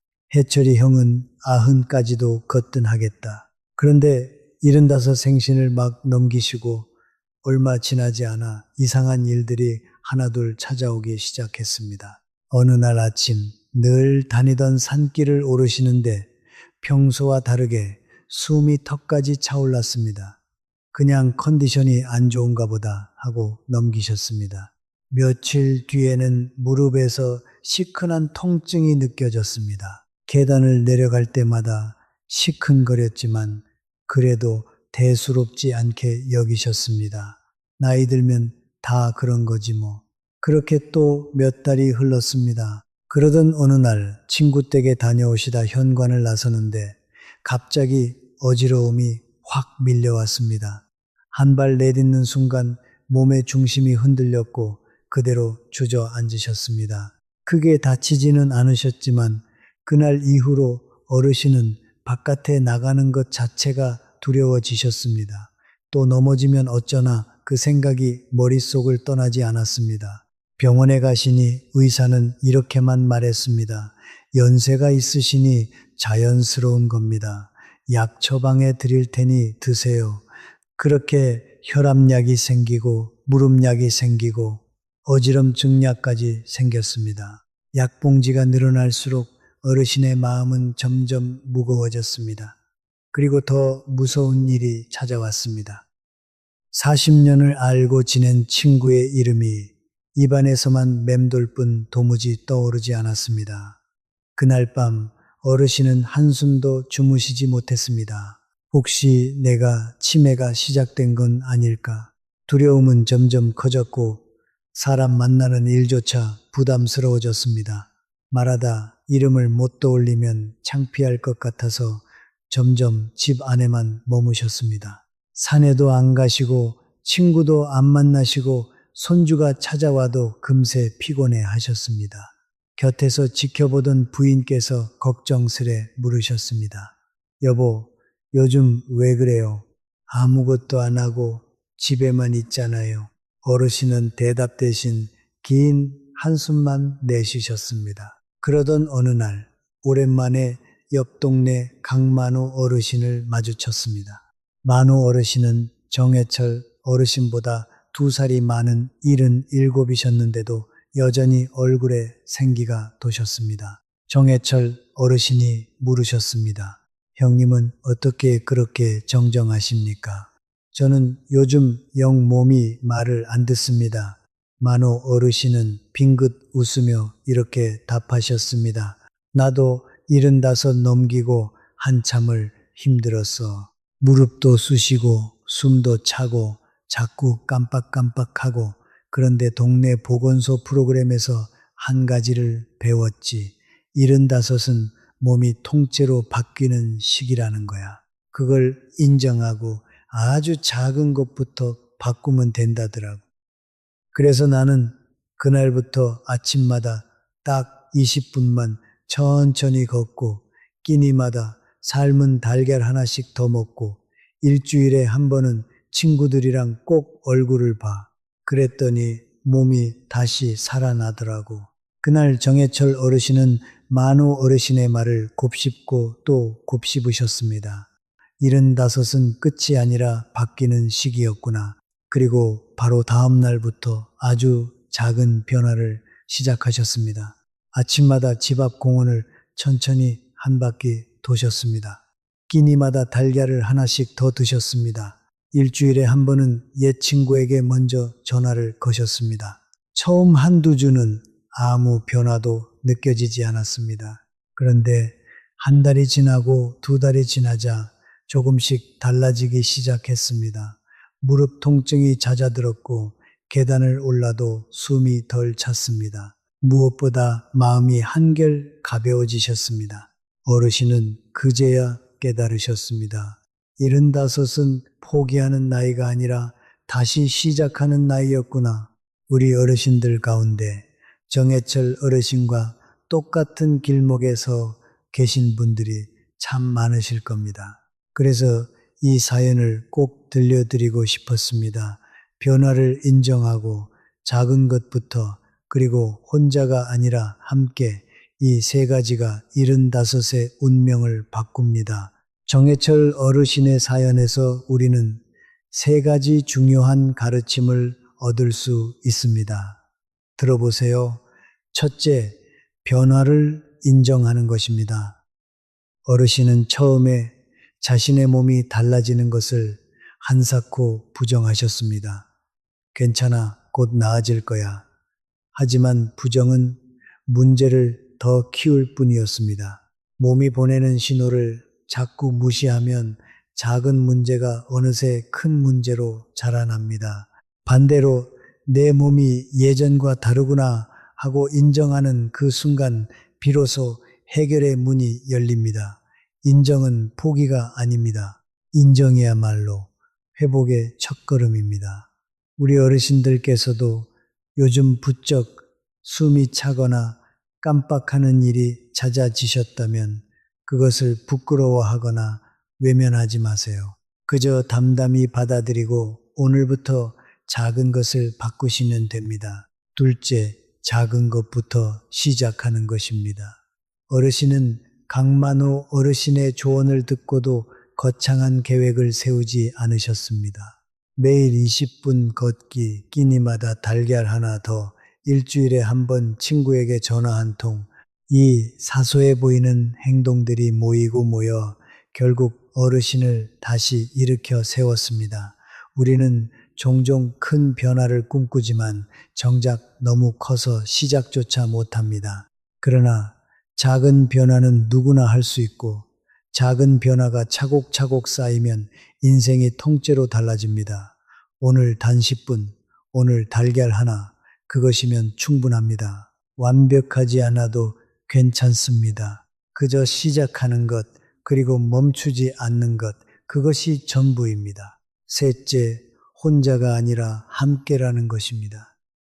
어르신이 다시 일어서실 수 있었던 결정적인 이유는 곁에 강만호 어르신이라는 한 사람이 있었기 때문입니다. 누군가의 따뜻한 한마디, 누군가의 경험과 조언이 무너져가던 분을 다시 세웠습니다. 75 이후에는 관계가 그대로 야기됩니다.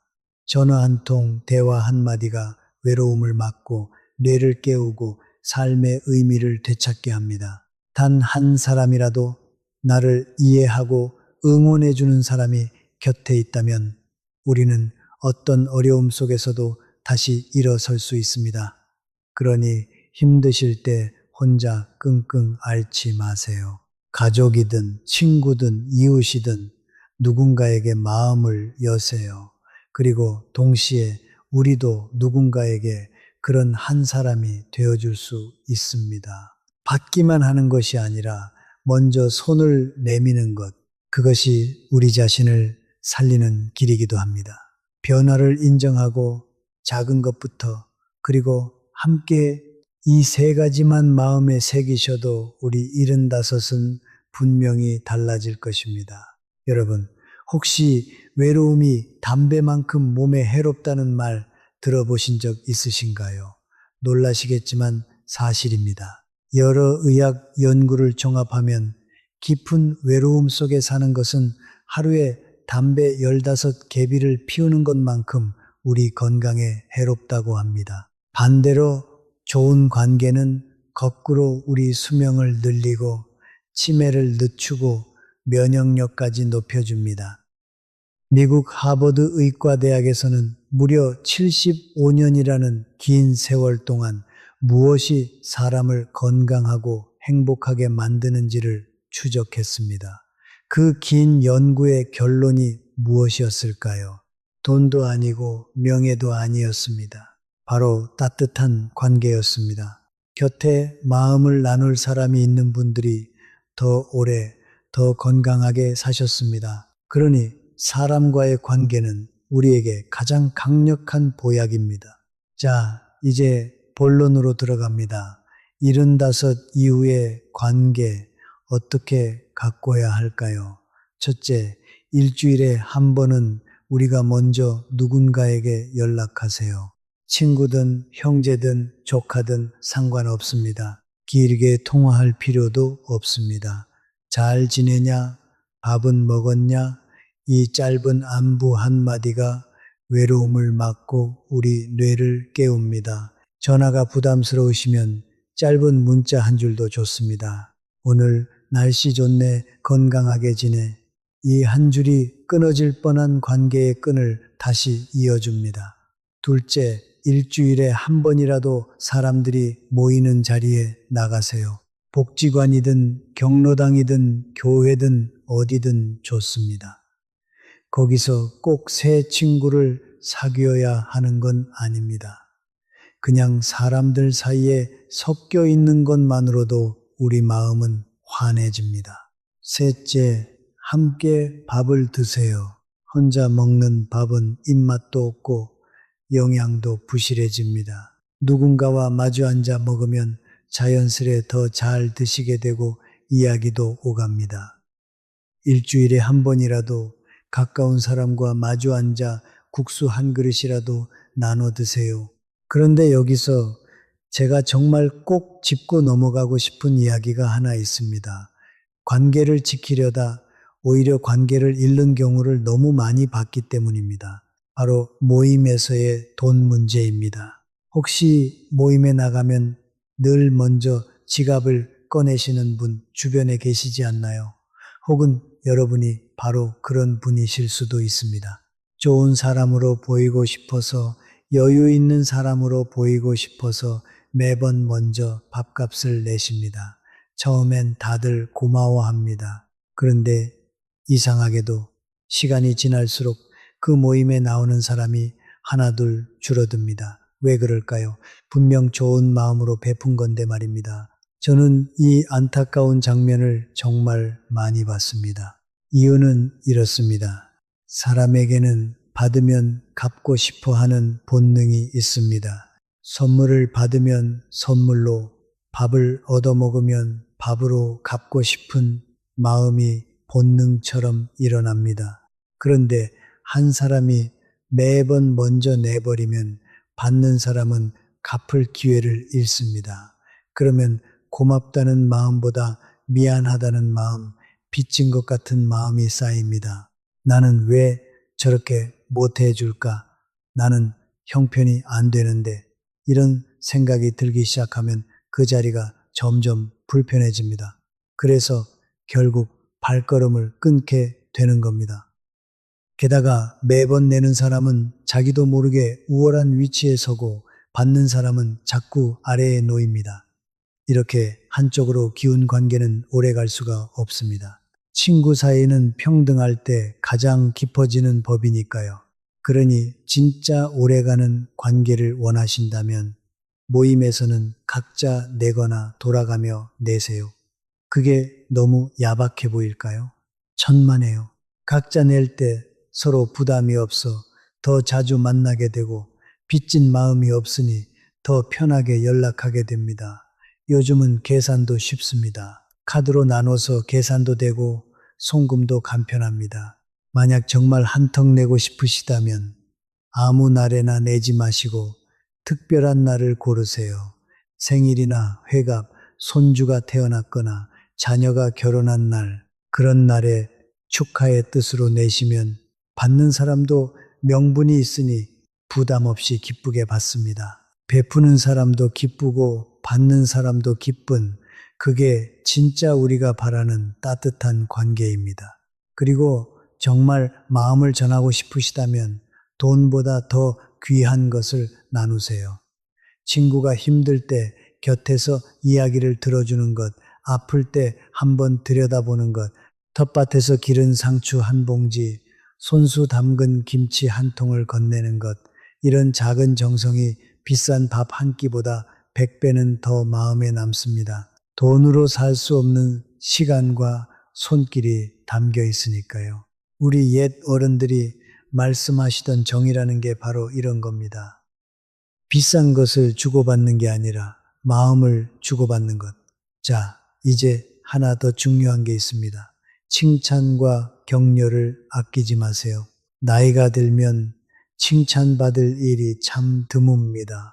젊었을 땐 직장에서도 인정받고 집에서도 대접받았지만 나이 들면 아무도 칭찬해주지 않습니다. 그래서 작은 칭찬 하나가 더 크게 와닿습니다. 얼굴 좋아 보인다. 오늘 옷이 잘 어울린다. 머리 자르니 10년은 젊어 보인다. 이런 따뜻한 말 한마디는 돈 한 푼 안 들지만 우리 곁에 있는 사람의 하루를 환하게 밝혀줍니다. 그리고 무엇보다 중요한 건 들어주는 것입니다. 친구가 이야기할 때 휴대폰 보지 마시고 고민을 털어놓을 때 섣불리 충고하려 들지 마세요. 그냥 들어주고 고개 끄덕여주고 많이 힘들었겠다 한마디 건네주세요. 누군가 내 이야기를 진심으로 들어준다는 것 그 자체가 어떤 위로보다 큰 힘이 됩니다. 우리 세대는 평생 속마음을 누르고 참으며 살아왔습니다. 그래서 더더욱 서로의 이야기를 들어주는 일이 귀합니다. 우리 함께 서로에게 그런 친구가 되어주면 어떨까요? 그것이 75 이후를 외롭지 않게 사는 가장 확실한 길입니다. 여기서 우리 어르신들께 꼭 짚어드리고 싶은 이야기가 하나 더 있습니다. 들어보세요. 나이가 들수록 관계를 돈으로 표현하려는 마음이 커집니다. 젊을 때는 시간과 열정으로 우정을 나눴지만 이제는 그럴 기력이 예전 같지 않으니 밥 한 끼 사는 것으로 마음을 대신 전하려 하십니다. 그런데 바로 여기에 우리가 놓치기 쉬운 함정이 숨어 있습니다. 모임에 나가면 늘 같은 풍경이 펼쳐집니다. 계산할 때가 되면 누군가 먼저 지갑을 꺼냅니다. 오늘은 내가 낼게. 처음엔 다들 말리지만 매번 같은 사람이 계산을 도맡습니다. 좋은 사람으로 보이고 싶어서, 여유 있는 사람으로 보이고 싶어서 그러는 겁니다. 그런데 이상하게도 처음엔 고마워하던 친구들이 점점 표정이 굳어지고 다음 모임에 나오는 사람이 하나둘 줄어듭니다. 분명 좋은 마음으로 한 일인데 왜 관계가 멀어질까요? 이유는 단순합니다. 우리의 선의가 상대방에게는 부담이 되기 때문입니다. 사람의 마음에는 받으면 갚고 싶어 하는 본능이 있습니다. 그런데 나이가 들면 갚을 기회도 여유도 예전만 못합니다. 그러니 매번 얻어먹기만 하는 쪽은 점점 마음이 무거워집니다. 친구 사이인데 빚진 기분이 들고 나는 왜 저 사람만큼 못해줄까 하는 생각에 자존심이 상합니다. 그래서 슬그머니 그 자리를 피하게 됩니다. 또 신세지겠지. 차라리 안 나가는 게 낫겠다. 이렇게 발길을 끊습니다. 우정은 본래 평등한 관계에서 깊어집니다. 한 사람은 늘 주고 한 사람은 늘 받으면 그건 우정이 아니라 어느새 베푸는 자와 받는 자로 나뉜 불편한 관계가 됩니다. 주는 쪽은 자기도 모르게 우쭐해지고 받는 쪽은 자기도 모르게 작아집니다. 그 미세한 감정의 금이 40년 우정도 서서히 무너뜨립니다. 그렇다면 우리는 어떻게 해야 할까요? 첫째, 가장 좋은 것은 각자 내는 것입니다. 5이 모였으면 5으로 나누면 됩니다. 각자 내는 것을 부끄러워하지 마세요. 그것은 오히려 나는 여러분과 평등한 사이이고 싶다는 가장 따뜻한 표현입니다. 서로 부담이 없으니 더 자주 만나게 되고 빚진 기분이 없으니 마음 편히 연락하게 됩니다. 둘째, 그래도 정 베풀고 싶다면 돌아가며 내세요. 이번엔 내가, 다음엔 자네가. 결국 모두가 한 번씩 내니 공평하고 누구도 작아지지 않습니다. 셋째, 특별한 날에만 대접하세요. 생일이나 회갑, 손주를 본 날처럼 명분이 있는 날에 한턱 내면 받는 사람도 부담 없이 기쁘게 받습니다. 넷째, 비싼 밥보다 작은 정성을 나누세요. 텃밭에서 기른 채소 한 봉지, 손수 담근 김치 한 통, 직접 만든 반찬 한 그릇, 이런 것들이 오히려 더 따뜻하게 와닿습니다. 돈으로 살 수 없는 시간과 손길이 담겨 있기 때문입니다. 그리고 무엇보다 진짜 선물은 돈이 아니라 마음과 시간입니다. 친구가 아플 때 병문안을 가는 것, 외로워할 때 함께 산책하는 것, 고민을 털어놓을 때 핸드폰을 내려놓고 끝까지 들어주는 것, 이런 것들이 밥 10번 사는 것보다 값집니다. 친구가 말할 때는 충고하려 들지 말고 그저 들어주세요. 많이 힘들었겠다. 얼마나 속상했겠나. 이 한마디가 어떤 약보다 큰 위로가 됩니다. 또한 칭찬을 아끼지 마세요. 나이가 들면 칭찬받을 일이 부쩍 줄어듭니다. 오늘 얼굴이 참 좋아 보이네. 그 옷이 잘 어울리네. 이런 작은 말 한마디가 친구의 하루를 환하게 밝힙니다. 진짜 품격은 비싼 밥에서 나오지 않습니다. 상대의 형편을 헤아리고 상대가 불편해하면 곧바로 멈출 줄 아는 그 배려에서 나옵니다. 먼저 밥값 내는 것이 미덕이던 시절은 지났습니다. 이제는 각자 내는 것이 예의이고 서로 존중하는 것이 지혜입니다. 우리의 소중한 우정을 오래오래 지키고 싶으시다면 바로 오늘부터 이 작은 변화를 시작해 보세요. 자, 이제 마지막 이야기입니다. 지금까지 우리는 몸을 지키는 법을 이야기했습니다. 그런데 몸을 아무리 잘 챙겨도 마음이 무너지면 다 소용없습니다. 그래서 75을 맞는 마음가짐 이야기로 오늘을 마무리하려 합니다. 75의 가장 큰 위기는 사실 무릎도 아니고 기억력도 아닙니다. 바로 나는 이제 끝났다는 생각입니다. 이 생각이 한번 마음에 자리 잡으면 아무것도 하기 싫어지고 그러면 우리 몸도 빠르게 무너집니다. 마음이 포기하면 몸은 더 빨리 포기합니다. 그러니 오늘 이것만은 꼭 마음에 새겨두세요. 75은 끝이 아니라 다시 시작하는 나이입니다. 옛 어른들의 지혜에도 이런 가르침이 있습니다. 사람은 같은 강물에 2번 발을 담글 수 없다. 강물이 끊임없이 흐르듯이 우리 몸도 끊임없이 변한다는 뜻입니다. 20살의 몸, 50살의 몸, 75의 몸은 모두 다릅니다. 그런데 우리는 자꾸 예전의 몸에 집착합니다.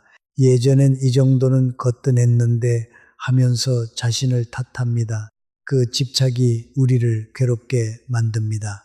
이제는 우리도 흐르는 변화를 받아들이고 지금의 몸과 사이좋게 살아가는 지혜가 필요합니다. 천천히 걷는 것도 걷는 것이고 한 번에 못하면 2번에 나눠 하면 됩니다. 느려진 게 잘못이 아닙니다.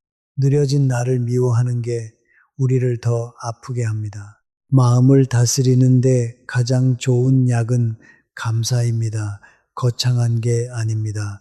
매일 밤 잠들기 전에 오늘 감사했던 일 3가지만 떠올려 보세요.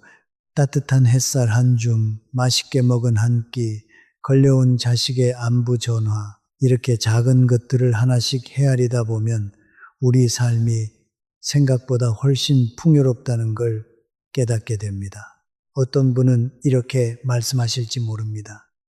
아픈 대투성이인데 뭐가 감사하냐?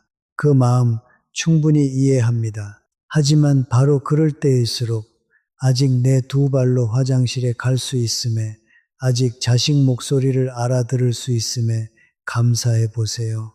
감사는 없는 것을 만들어내는 게 아니라 이미 있는 것을 발견하는 일입니다. 또 이런 말씀도 드리고 싶습니다. 나이가 든다는 것은 잃기만 하는 것이 아닙니다. 우리는 젊음을 잃지만 대신 지혜를 얻습니다. 빠른 걸음을 잃지만 대신 천천히 보는 여유를 얻습니다. 무엇보다 더 이상 남의 눈치를 보지 않아도 되는 자유를 얻습니다. 우리 세대는 평생 자식 키우느라, 식구들 먹여 살리느라 내가 진짜 원하는 것은 늘 뒤로 미루며 사셨습니다. 가난한 시절엔 내 한 몸 돌볼 겨를도 없이 그저 묵묵히 견뎌 오셨습니다. 우리 모두 그동안 정말 고생 많으셨습니다.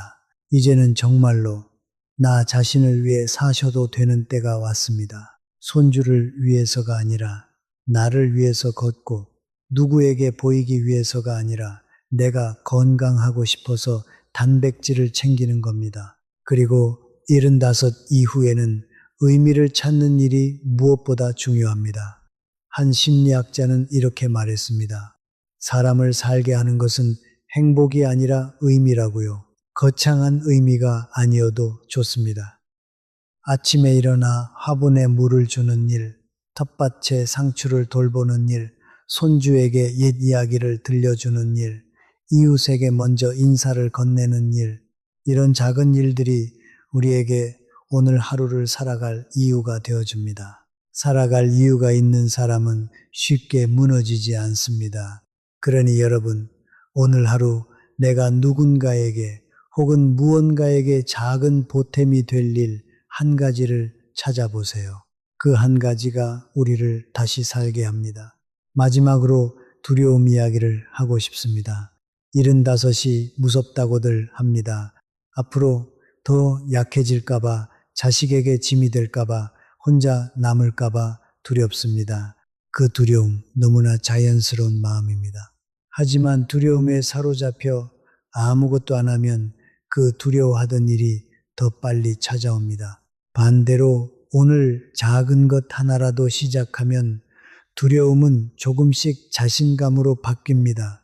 어제보다 한 발짝 더 걸었나, 어제보다 계란 하나 더 챙겨 먹었나, 이 작은 성취들이 모여 나는 아직 할 수 있다는 믿음이 됩니다. 그 믿음이야말로 75 이후를 환하게 밝히는 가장 큰 등불입니다. 우리 두려움 대신 작은 한 걸음을 선택합시다. 그리고 마음에 대해 한 가지를 더 말씀드리고 싶습니다. 들어보세요. 우리는 나이가 들면서 참 많은 것을 잃습니다. 젊음을 잃고, 한창 때의 체력을 잃고, 일하던 자리를 잃고, 곁을 떠나는 사람들을 보냅니다.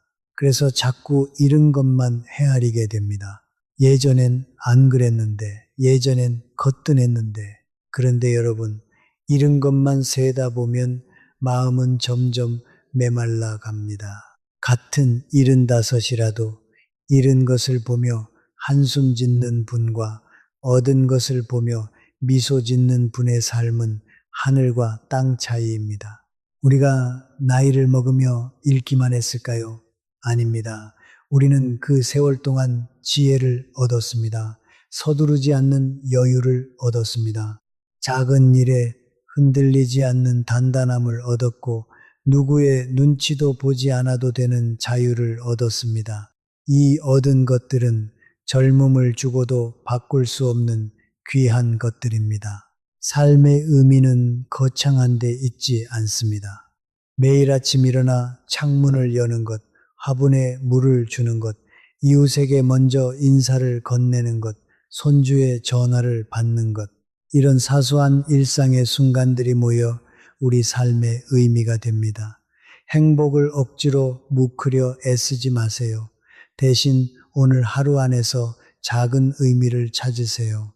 누군가에게 따뜻한 말 한마디를 건넸다면, 화분 하나를 정성껏 돌봤다면, 친구의 이야기를 끝까지 들어줬다면 그 하루는 이미 의미로 가득 찬 하루입니다. 그러니 우리 오늘부터는 이렇게 살아봅시다. 아침에 눈을 뜨면 잃은 것을 세는 대신 오늘 내가 할 수 있는 작은 일 하나를 떠올립시다. 그리고 밤에 잠들기 전에는 오늘 감사한 일 3가지를 가만히 헤아립시다.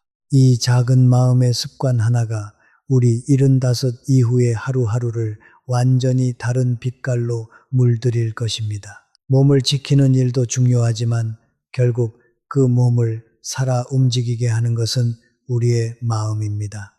마음이 살아있으면 몸도 따라서 다시 일어섭니다. 자, 여기서 잠시 마음을 더 깊은 곳까지 들여다보겠습니다. 들어보세요. 75이라는 나이는 단순히 몸이 바뀌는 시기가 아닙니다. 마음의 결이 통째로 달라지는 시기이기도 합니다. 옛 어느 현인은 인생의 후반기를 비로소 진짜 나 자신이 되어가는 시기라고 했습니다.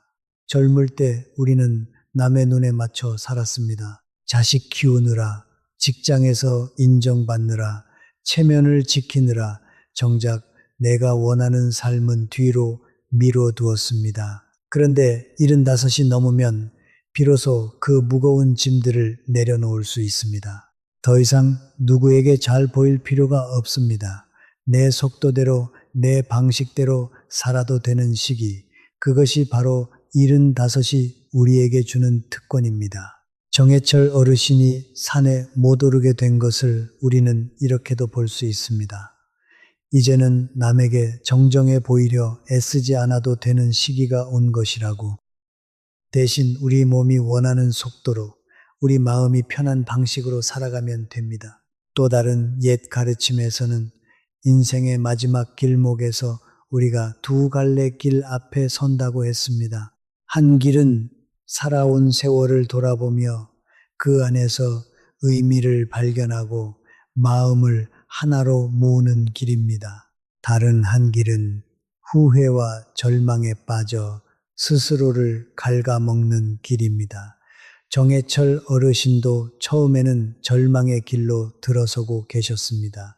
나는 이제 쓸모없는 사람이다. 그런데 강만호 어르신을 만나고 작은 변화를 시작하면서 통합의 길로 돌아서셨습니다. 나는 여전히 살아있고 여전히 할 수 있는 사람이다. 바로 이 한 끗 차이가 75 이후의 삶을 완전히 갈라놓습니다. 그러니 우리 지나온 세월을 후회의 눈으로 보지 맙시다. 그 안에는 우리가 웃고 울고 사랑하고 견뎌낸 위대한 이야기가 가득 담겨 있습니다. 그 세월이 지금의 우리를 만들었습니다. 옛 로마의 한 현인은 이런 말을 남겼습니다. 인생은 본래 짧은 것이 아니라 우리가 짧게 만드는 것이다. 많은 분들이 75이 되면 이제 남은 시간이 얼마 없다고 한숨을 쉬십니다. 그런데 정말 중요한 것은 시간의 길이가 아니라 시간의 깊이입니다. 75이라도 하루하루를 의미 있게 채운다면 그 삶은 넘치도록 충만합니다. 반대로 한창 때라도 하루를 허투루 흘려보낸다면 그 삶은 텅 빈 것입니다.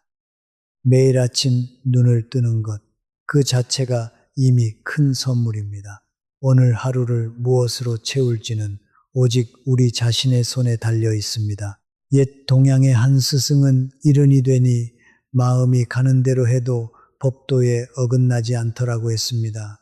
평생 절제하고 참아온 사람만이 다다를 수 있는 경지입니다. 75세에 우리가 바로 그 자리에 서 있습니다. 더 이상 남의 눈치를 보지 않아도 됩니다. 마음이 시키는 대로 그러나 곱고 단정하게 살아가면 됩니다. 이것이 나이가 우리에게 선물한 자유입니다. 그러니 75을 두려워하지 마세요. 이런 것만 헤아리지 마세요. 우리는 분명 젊음과 체력을 조금 잃었지만 그 대신 지혜와 여유와 너그러움과 자유를 얻었습니다. 어느 쪽을 바라보며 살 것인가? 그 선택이 우리의 남은 20년을 결정합니다. 정해철 어르신은 희망 쪽을 바라보기로 하셨습니다. 그리고 그 선택이 어르신의 인생을 다시 살려냈습니다. 우리도 충분히 할 수 있습니다. 바로 오늘, 지금 이 순간부터 말입니다. 그리고 우리 어르신들 마음 한구석에는 늘 자식 걱정이 자리하고 있습니다. 내가 아프면 자식들이 고생할 텐데, 내가 누우면 손주들이 마음 아파할 텐데, 그 마음이 바로 우리가 건강을 지켜야 할 가장 큰 이유이기도 합니다. 우리가 매일 15분을 걷고 끼니마다 단백질을 챙기고 약을 제때 먹는 것은 단지 우리 자신만을 위한 일이 아닙니다. 자식들에게 짐이 되지 않고 손주들 앞에서 정정한 모습을 오래오래 보여주려는 그 깊은 사랑의 표현입니다. 평생 자식을 위해 헌신해 오신 우리 어르신들께서 이제는 자신의 몸을 챙기는 것으로 그 사랑을 이어가시는 겁니다. 건강하게 오래 곁에 머무는 것, 그것이야말로 자식에게 줄 수 있는 가장 큰 선물입니다. 또한 우리는 평생 체면을 지키며 단정하게 살아왔습니다. 남들 앞에서 흐트러진 모습을 보이고 싶지 않은 그 마음 너무나 잘 압니다. 그러나 건강을 챙기는 일에는 체면을 내려놓으셔도 됩니다. 복지관 체조교실에 나가는 것도, 보건소 프로그램에 등록하는 것도 결코 부끄러운 일이 아닙니다. 오히려 자신을 아끼고 가족을 생각하는 가장 지혜롭고 품격 있는 선택입니다. 우리 함께 그 한 걸음을 내딛어 봅시다. 자, 정리해 드리겠습니다. 지금까지 들으신 내용을 오늘 당장 실천하실 수 있는 10가지로 묶어 드리겠습니다. 첫째, 오늘부터 매일 15분씩 천천히 걸으세요. 둘째, 내일 아침부터 끼니마다 단백질을 한 가지씩 더 챙기세요. 삶은 달걀 하나, 두부 한 모, 생선 한 토막이면 충분합니다. 셋째, 하루에 물을 5잔 이상 시간을 정해놓고 나눠 드세요. 넷째, 의자에 앉았다 일어서기를 하루 10번씩 해보세요. 다섯째, 약은 정해진 시간에 봉지째 모아 석 달에 한 번 병원에서 점검받으세요. 여섯째, 낮잠은 30분을 넘기지 마세요. 일곱째, 잠들기 1시간 전에는 화면을 끄세요. 여덟째, 일주일에 한 번은 누군가에게 먼저 연락하세요. 아홉째, 모임에서는 각자 내거나 돌아가며 내고 작은 정을 나누세요. 열째, 매일 밤 잠들기 전에 감사한 일 3가지를 떠올리세요. 이 10가지를 한꺼번에 다 하시려고 애쓰지 마세요. 그러면 며칠 못 가 지칩니다. 딱 한 가지만 골라 시작하세요. 한 가지를 꾸준히 하다 보면 신기하게도 다른 것들이 저절로 따라옵니다. 중요한 건 완벽하게 하는 것이 아니라 그저 시작하는 것입니다.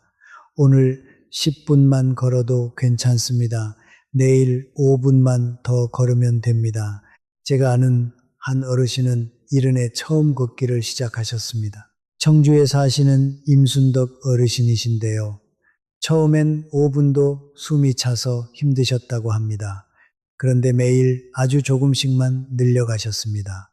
1년이 지나자 30분을 걷게 되셨고, 2년이 지나자 동네 산책로를 매일 한 바퀴 도는 분이 되셨습니다. 지금 80이 넘으신 그 어르신은 오히려 주변 사람들보다 더 정정하고 활기차게 지내십니다. 서울대학교 병원의 한 연구에서도 늦게라도 운동을 시작한 분들이 그렇지 않은 분들보다 훨씬 건강하게 지내신다는 결과가 나왔습니다. 시작이 늦었다고 포기하지 마세요. 시작조차 하지 않는 것보다 늦게라도 시작하는 것이 100배는 낫습니다. 자, 오늘 우리가 함께 나눈 이야기를 마지막으로 한 번에 모아보겠습니다. 75은 우리 몸의 붕괴선입니다. 이 시기에 3개의 큰 기둥이 동시에 흔들립니다. 첫째 기둥은 근육입니다. 단백질을 챙기고 앉았다 일어서기를 하면 지킬 수 있습니다. 둘째 기둥은 심장과 폐입니다. 매일 15분 걷기로 살려낼 수 있습니다. 셋째 기둥은 뇌입니다. 대화하고 배우고 손을 쓰면 다시 길을 냅니다. 그리고 이 3기둥을 떠받치는 3개의 주춧돌이 있습니다. 바로 물과 약과 잠입니다. 물은 시간을 정해 나눠 마시고 약은 정확히 챙기되 함부로 끊지 말고 잠은 낮잠을 줄이고 밤잠의 질을 높이세요. 여기에 한 가지를 더 얹어야 합니다. 바로 관계입니다. 외로움은 우리 몸을 갉아먹고 따뜻한 관계는 우리 수명을 늘립니다. 먼저 연락하고 함께 밥을 먹고 평등하게 정을 나누세요. 그리고 무엇보다 마음에 이것 하나를 꼭 새겨두세요. 75은 끝이 아니라 다시 시작하는 나이입니다. 여러분, 오늘 이 이야기가 마음에 와닿으셨다면 앞으로 실천하고 싶은 것이 몇 번인지 댓글로 남겨주세요. 1번부터 10번까지 중에서 하나만 골라 적어주셔도 좋습니다. 여러분의 작은 다짐 하나가 저에게는 더없이 큰 힘이 됩니다. 그리고 이 영상이 도움이 되셨다면 구독과 좋아요를 눌러주세요. 우리 어르신들 곁에 오래오래 함께 하겠습니다. 끝으로 꼭 드리고 싶은 말씀이 있습니다.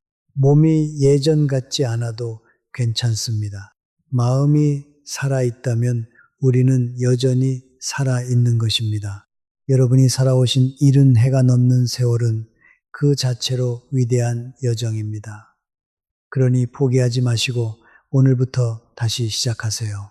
아침에 눈을 뜨시면 창문을 활짝 여시고 햇살을 받으며 깊게 숨을 들이쉬세요. 오늘도 나는 살아있다. 이 사실 하나만으로도 충분히 감사한 하루입니다. 저는 언제나 여러분을 응원합니다. 그럼 오늘도 좋은 하루 보내세요. 여러분, 마지막으로 이 말씀만은 꼭 가슴에 담아가세요. 75이라는 나이는 누구에게나 똑같이 찾아오지만 그 나이를 어떻게 맞이하느냐는 저마다 다릅니다. 어떤 분은 두려움에 떨며 집안에 갇히시고 어떤 분은 작은 한 걸음을 내디뎌 다시 일어서십니다. 그 차이는 결코 돈이나 운에서 오지 않습니다. 바로 오늘, 지금 이 순간 무엇을 선택하느냐에서 옵니다. 우리에게는 아직 충분한 시간이 있습니다. 아직 걸을 수 있는 두 다리가 있고, 아직 마음을 나눌 사람이 있고, 아직 따뜻한 밥 한 끼를 즐길 입맛이 있습니다. 이만하면 다시 시작하기에 모자람이 없습니다. 오늘 이 영상을 끝까지 들으신 여러분은 이미 남들과 다른 길에 들어서신 겁니다. 알고 준비하는 사람과 모르고 흘려보내는 사람의 10년 뒤는 하늘과 땅만큼 달라집니다. 그러니 부디 오늘 들으신 것 가운데 단 하나라도 내일이 아니라 바로 오늘부터 실천해 보세요. 우리 함께 75을 끝이 아닌 가장 아름다운 새 출발로 만들어 봅시다. 여러분의 남은 하루하루가 햇살처럼 따뜻하고 환하기를 진심으로 바랍니다. 그럼 다음 영상에서 다시 건강한 모습으로 만나 뵙겠습니다.